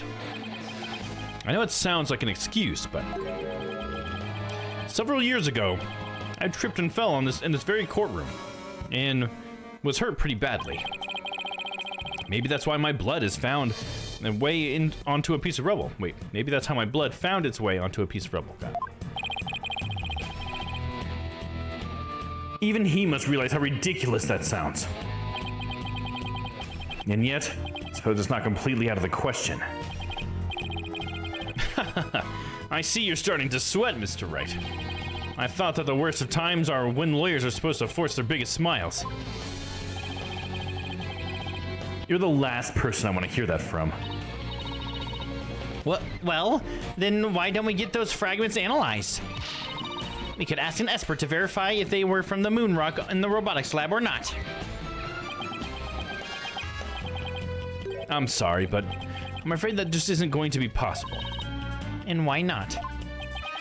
In order to prove that the fragments are from what you say they are from, you need a sample of the moon rock from 7 years ago to compare it with. Which we do, Athena has that. But that moon rock doesn't exist anymore, and there's no sample data left either. So you see, short of going back in time, there's no way to prove that any of the fragments are from that moon rock. Oh, no! There's really no way to prove it? Are you finally ready to throw in the towel? That one really was Phoenix. So the moon rock doesn't exist anymore, huh? That's right. It was such a valuable rock, too. A shame, really. But it's lost to us forever. He's wrong. It's not completely lost. There's another piece of it, right here by our side. A shining fragment of hope that can turn everything around. The final piece of evidence to put this phantom away for good. The defense has a piece of evidence that completely contradicts your claim. You have what now?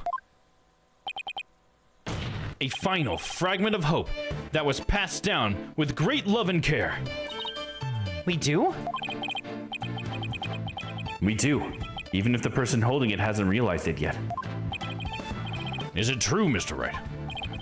Pay no attention to him, Your Honor. He's just bluffing as usual.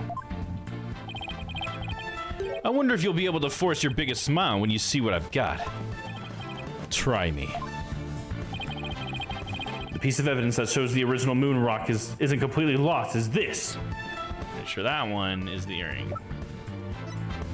The moon rock earring. Boom.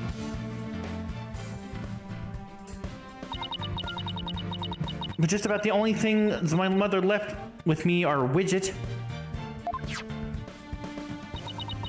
and this earring. Maybe she did love me in her own way.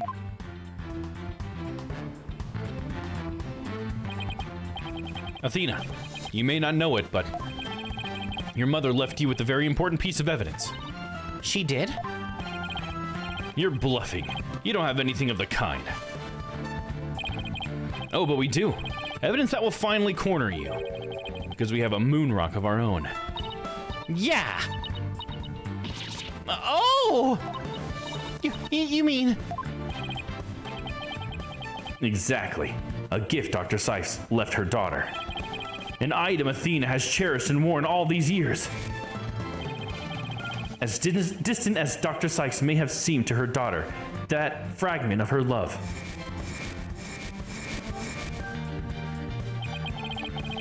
will shake off the darkness of the past and give us all hope for the future. This is the defense's sample of the moon rock. That's your sample? This earring that Miss Sykes always wears was made from that original moon rock. What? All this time. It was right there all along.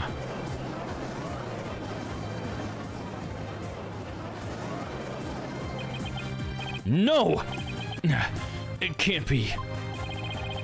If the composition of the bombed fragments and the earring are found to be a match, then it will prove beyond the shadow of a doubt the origin of the fragment in this photo. And since the test results showed that the blood of the fragments was yours, this means that the identity you tried so hard to hide will finally be revealed. The identity I tried to hide? I don't have an identity to hide. I may not have Athena's ears, but now even I can hear the fear in your voice.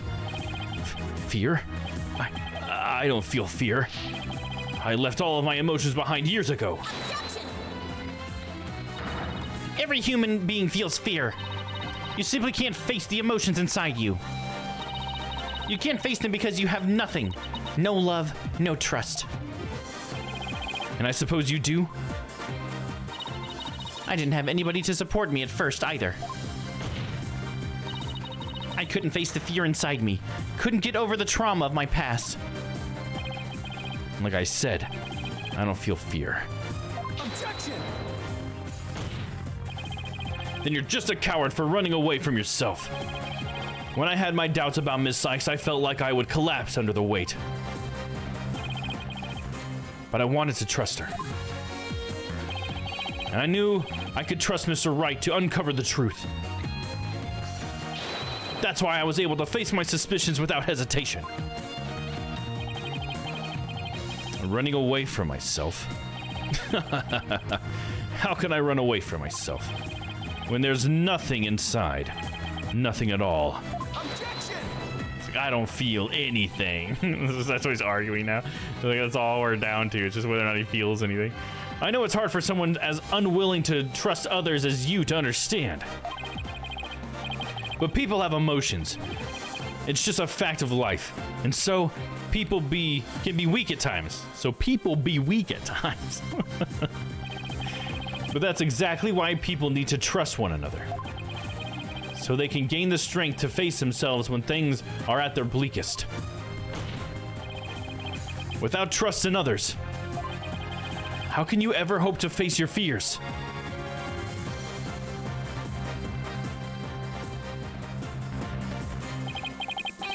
The fear inside of me is this? No. The fear's all coming out. Oh, look at that. Holy crap, his eyes, dude. What the hell? I'm afraid. I'm scared. I feel fear. You can't outrun yourself. This is just getting weird, dude. Remove that mask and unleash your emotions. Confront your guilt head on. With your own true face.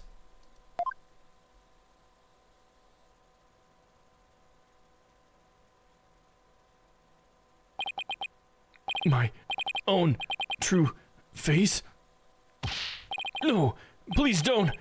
I know you're here. See? I haven't revealed anything yet. Honest.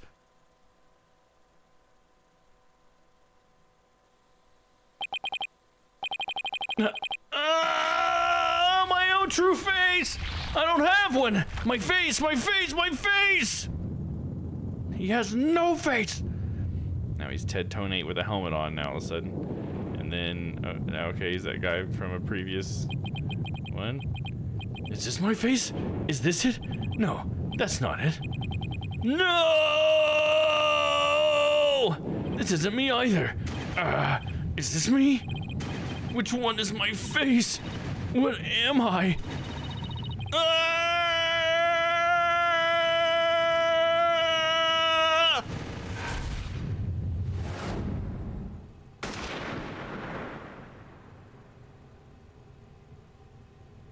Did he get shot? You get assassinated, dude?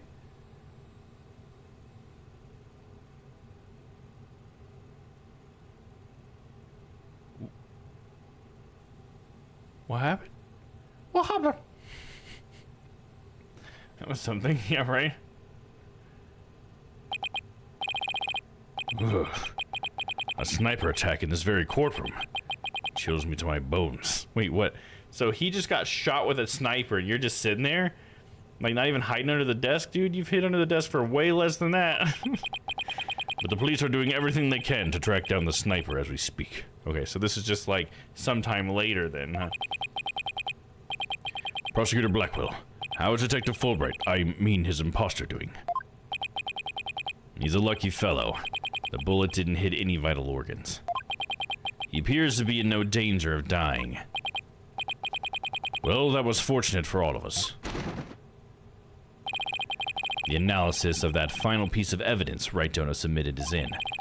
The composition of Miss Sykes' earring and the fragment of blood on it match. We can now be certain that this is the fragment of the moon rock in question.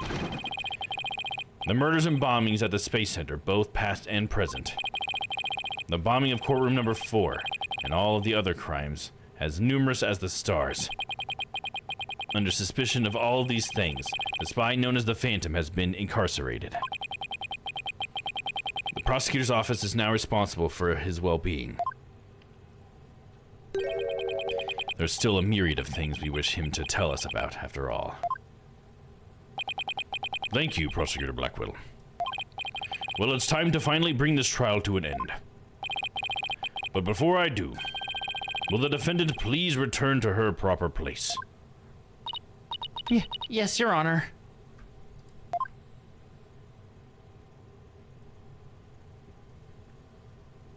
I wanted to see what he would look like, dude. They just didn't even bother giving him an identity. He's just a spy. Who cares what he looks like? Now then, this court finds the defendant, Athena Sykes, not guilty! Woo! And the crowd goes wild. Where are my good ones? Here we go. Woo! There we go. Confetti. Court is adjourned.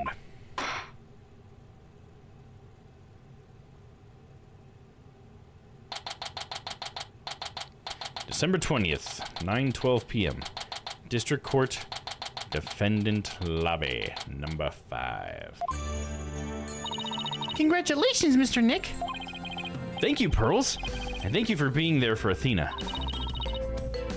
It's just a mannequin's head, just a blank face. He has no face. It's the least I could do. But Athena was great, wasn't she? She was so strong throughout the whole trial. Daddy, I'm so glad to see you. Trucy, are you all right? Are you hurt? I'm fine, Daddy. I was doing magic tricks for the other hostages to keep our spirits up. She would, dude. That's our Trucy for you. I'm really glad to see you're safe. Right. I fear I owe you yet another debt of gratitude. Edgeworth. We never would have caught him if it weren't for all of you. Ah, come on, Edgeworth. What are you talking about? You're the one who's been tracking the Phantom all this time. Plus, you were the one who gave Blackwell permission to serve as prosecutor, right? Yes, well. We knew the Phantom was somewhere nearby. The police and I were trying to find him, but we never did manage to do so until this trial. Well, we never would have won this trial without you. It was your help as chief prosecutor that was the key to its successful conclusion. Besides, it was you that saw to it that I got my attorney's badge back, wasn't it? So you figured it out, didn't you? Or did you? Yeah, getting my license back, I went just a little too smoothly, you know? I mean, Edgeworth knows what it's like to lose your license, too. He lost his badge for a second. It should have been much harder after that evidence forging scandal. Well, I owed you a few favors. Hey, Edgeworth, think you can finally bring the dark age of the law to an end? Even the darkest night turns to dawn eventually. Our sun will rise again. Besides, now that Prosecutor Blackwell has been cleared of all charges, a great deal of the mistrust towards the court system should have been swept away. You know, you could have said that with a bigger smile, Edgeworth. It wouldn't kill you. Instead, the furrows in that brow of yours just keep getting deeper and deeper. So I should smile more, I'll think about it. Ah, the complicated love-hate relationship between lifelong rivals. Athena? Who's that? No, Athena. Simon. I'm forever in your debt. You went to all that trouble, even taking the bar exam while you were overseas. Well, I knew that if I didn't get your sentence overturned fast, you'd be executed. So I'd studied and studied. I was frantic. I'm so glad I made it in time.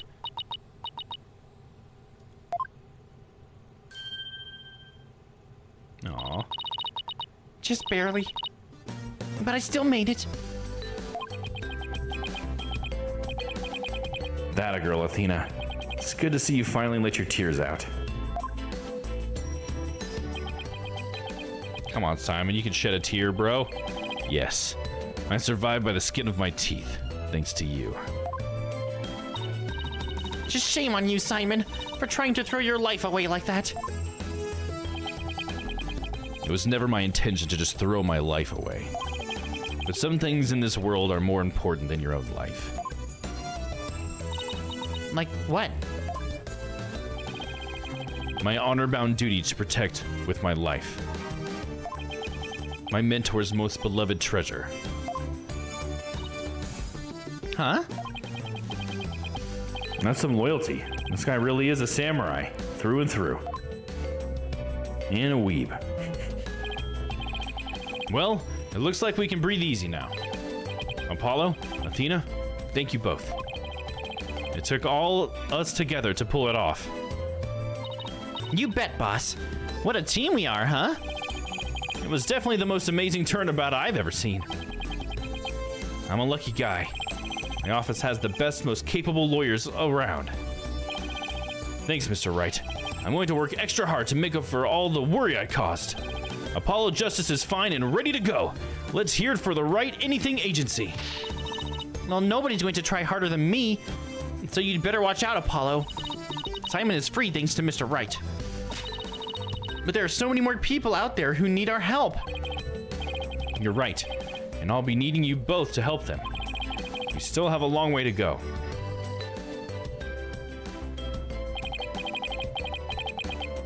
Get ready, you two. We won a major victory, but the war is far from over. There are still people out there suffering under false charges who need defending. We've got a lot of work ahead of us. If we ever hope to fully bring the dark age of the law to a close. Hey, I know one thing we have to do. We have to celebrate with a bowl of piping hot noodles. From Eldoon's Noodles. Huh?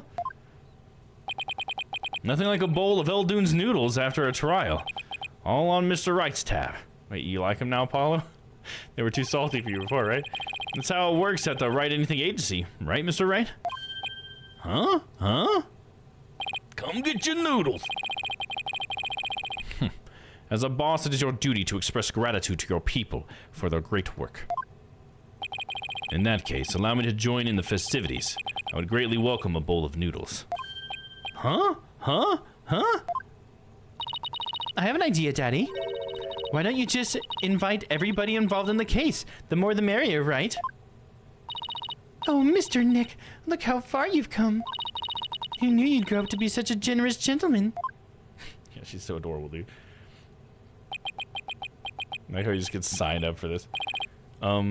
Guys? Under these circumstances, there's only one thing I can say. Only if I get to join in. Hey, no fair. I want to say it too. Okay, here we go. It's objection. And I'll show you what it shows me on the screen here. Objection. Here we go. Objection!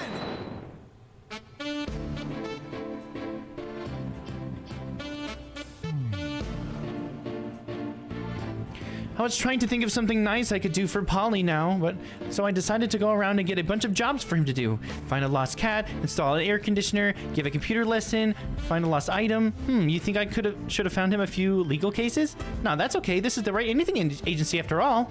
God, this goes so fast. Yeah, GG's. Everyone eventually comes to love Eldoon's noodles. Yeah, eventually the salt, you just don't taste it as much. Tina and Paula were so wonderful in court. I'd better study as much as I can if I want to be a judge someday. My grandma says, eat lots of peppers and they'll ignite your passion. Oh, but I should figure out how to grow green peppers or yellow peppers. Or maybe I should just go with hot as the sun red peppers instead. That's so fast. I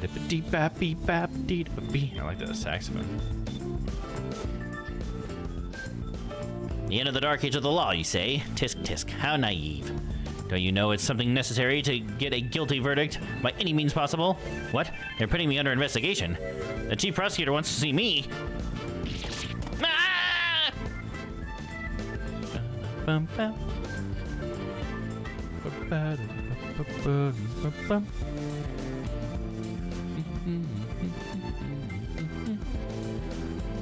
I've been asked to debut the great masked wrestler. He's scheduled to go up against the amazing Ninetales next, though. Oh, what to do? What to do? I finish myself? Why don't you ask Mr. Demon Lawyer to... Well, that's not a bad idea. I've got to... Okay. So we meet as foes, and we are my little friend. Okay, so he basically just saying he was going to wrestle Apollo, I guess. God, it's just so fast. Would you believe it? I am an alderman of Ninetailsville now. Pretty impressive, eh? I took over after Rex Kyubi for the good... what do you say? Would you like to make a little donation to help us out? Hey, you, what do you think you're doing? Ah, the jig is up. Better make a run for it. Could you guys just slow it down just a little bit, for fuck's sake? I thought I wanted to be an artist, but after seeing the amazing job Athena did, I started becoming genuinely interested in law. So now I'm studying for the bar exam. I'm going to prosecute Athena someday. You'll SEE. I'm studying my buns off too, but not for the bar exam. I'm going to pass the Themis entrance exam on my own merits.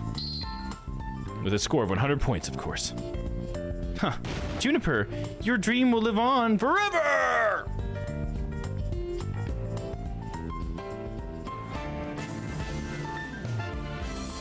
I found really sweet boxes for all the three of them, and I don't want to wear them out. Is because I want to be a legal journalist instead of a lawyer or a judge. But anyway, thanks for the trial. The school newspaper's future is as bright as it can be. Sis. Now let's see what the fresh blood have to say at the new school paper. Our editor cried so hard at graduation rehearsal, her corporate books got soggy. It's almost like I can't even enjoy it because I just have to like read it as fast as I can. It's like just a little slower, please. The one night only reunion concert, I still remember the evening of passion. The president of the student council sang with no high school student I've ever heard. When she's a judge of her own court someday, I'd love to have the jam session with her. It'd be the coolest trial ever, yeah. I can already hear it now.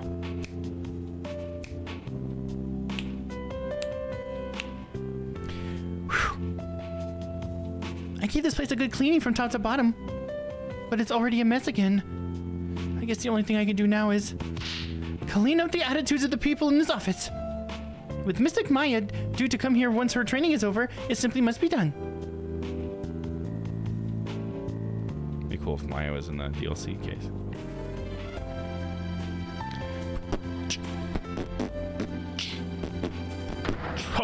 Humanity's dreams of outer space will never die. In fact, planning for the Hat-3 rocket has already officially begun. Look upon me, people of this great nation, to witness the glory of the Yuri cosmos. What do you... Oh, Director. Yes.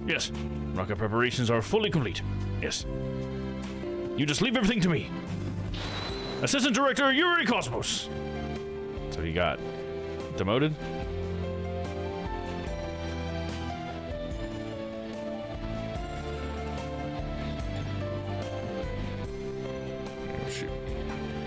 I'm going to the moon. If Athena and Mommy Merits come to the moon, it would love to show them around.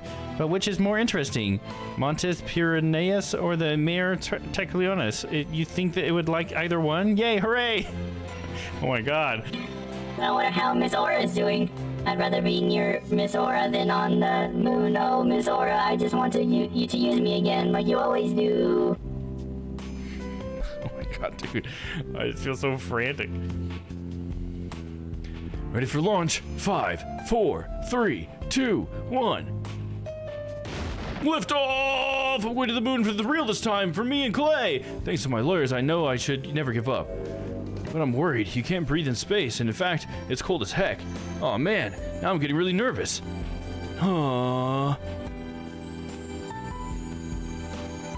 Pongo, get some help. Stop it. Get some help. No, I am not employed here. I simply came to request the services in defense of my sister, but no one's around, and I've been kept waiting for a long time. And what sort of case brings you here? Oh, your father was accused and you wish for Athena to defend him. Then perhaps he and I shall meet in a courtroom in the near future.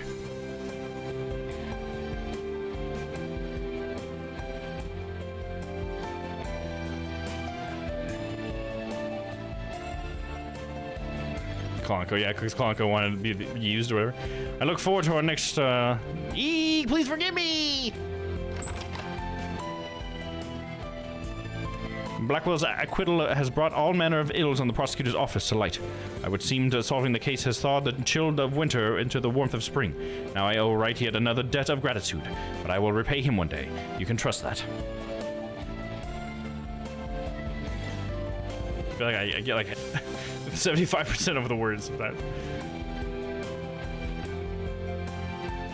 Come on, let's end it with like an anime thing. I'm surprised it didn't have like an anime like ending or whatever, where they're all just like, yeah, at least if it was like a short one. That would be cool. Yeah, they just need slightly different help. What they need is Dr. Sykes to come back, dude. Do a full psych eval, you know what I'm saying? Ba-da-ba.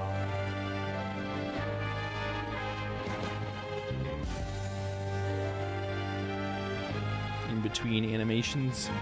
The tweeners.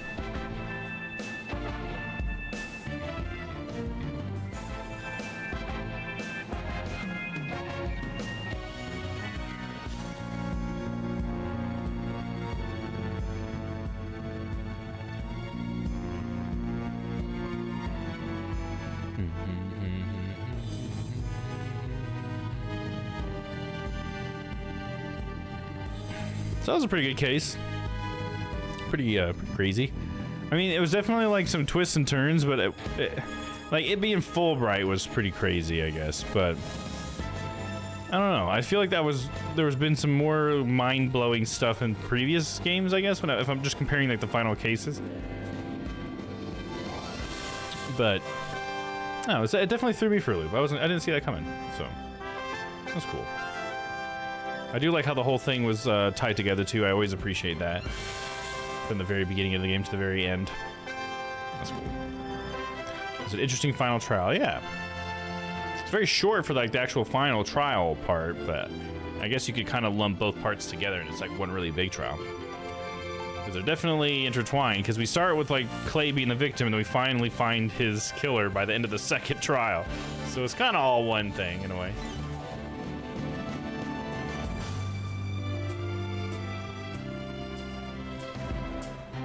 It'll be interesting to see what the DLC one's all about. It looks like it's a very long, so that'll be interesting. It has how many parts? Let's see. Back to the table of contents. 1, 2, 3, 4, 5, 6. 6 parts. Okay. So we might be done in that one for like a month then. I mean, unless some of these parts are short, I guess that could happen. We got investigation day 1, 2 things of trial, investigation, 2 things of trial.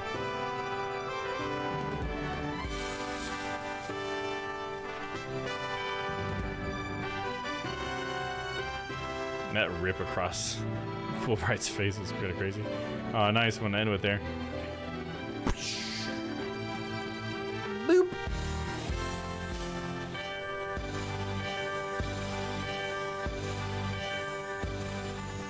Bam, bam, bam, bam, bam. Blah, blah. Grand finale.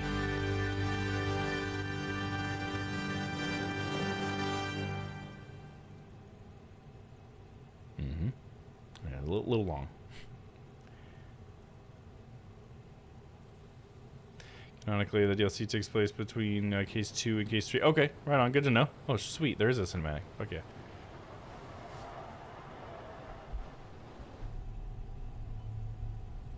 I'll be fine. I'll be fine.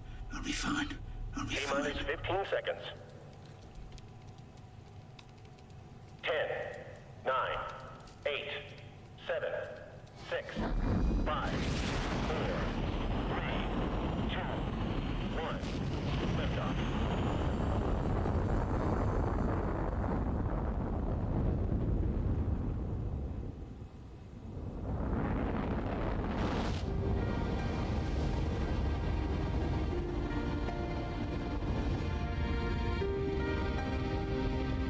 Oh, yes, Edgeworth. Oh, she looks weird with her hair down like that. Aura does.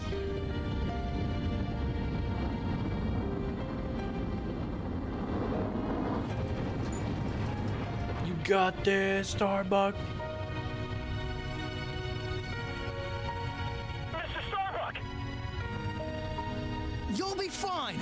Just believe in yourself. The moon's closer than you think.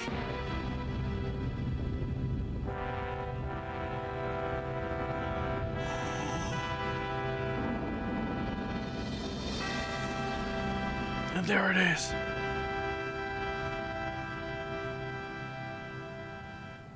Thanks, guys. I wouldn't have made it back into space if it wasn't for you. Hey, shut up.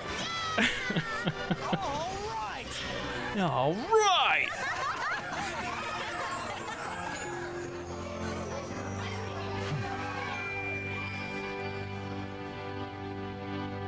That's what I'm talking about. That's what I wanted. Hell yeah. It's like, why not an anime ending? And they did it. Through the years, I've seen as much joy as heartache. Honesty as deceit. But just as Mr. Starbuck was able to escape the harsh pull of his fears and despair, I believe that hope and friendship can lift us all up towards a brighter tomorrow.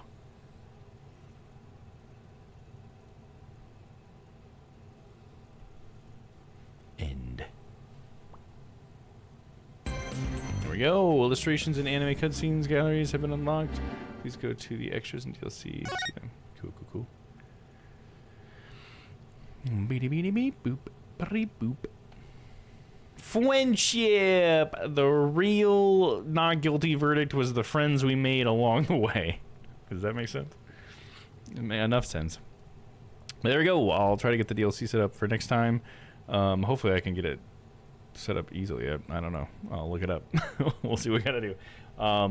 Yeah, either way, that's the end of tonight's stream. Pretty good timing. About normal time. Let me see, pop over here. So yeah, thanks guys for hanging out with me tonight. Appreciate you guys for stopping by. Let's see. So I'll next be live probably on Friday. Probably gonna play some more Zelda. I do need to get through it, so I might just go ahead and play Zelda since we did the play date on Monday, which I've gotten more games for, by the way, and they've all been pretty cool.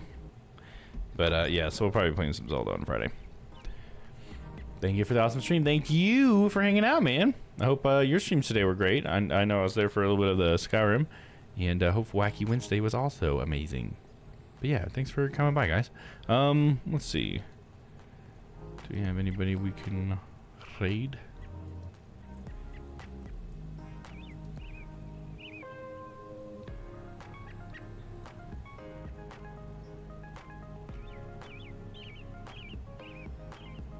Alright, here we go. Who we got on? We got Toasty Bears playing The Sims 4. Burgensy's playing some Mission Impossible. Domino's playing some Rocket League. Mavericks playing some Amnesia. Bang Up Jobs playing some Magic the Gathering. HPC's doing some All Elite Wrestling Fight Forever. Nice, I've never heard of that. Some wrestling game, I guess. How about we jump into a Maverick comic stream? We haven't checked out Mav in a while. Or at least I haven't rated into him, but I think Noah rated him the other day. But we're going to rate him. Love Mav. He's a good guy. Alright. So let me start the raid. Let me get the raid message out in case anybody else sees that.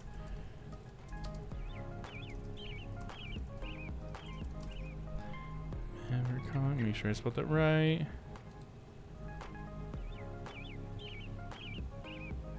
There we go. Got it. Okie dokie. Alright, starting the raid, guys. Let me go ahead and make sure I'm in there as well.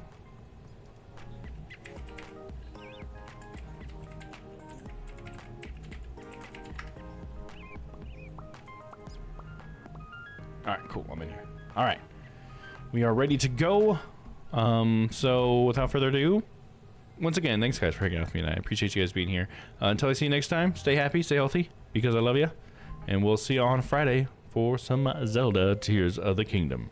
Have a good night, guys. Bye-bye. Right on, brother. Till the break of dawn. Right on to the break of dawn. Party on need. On night, whatever. Here we go. See you later.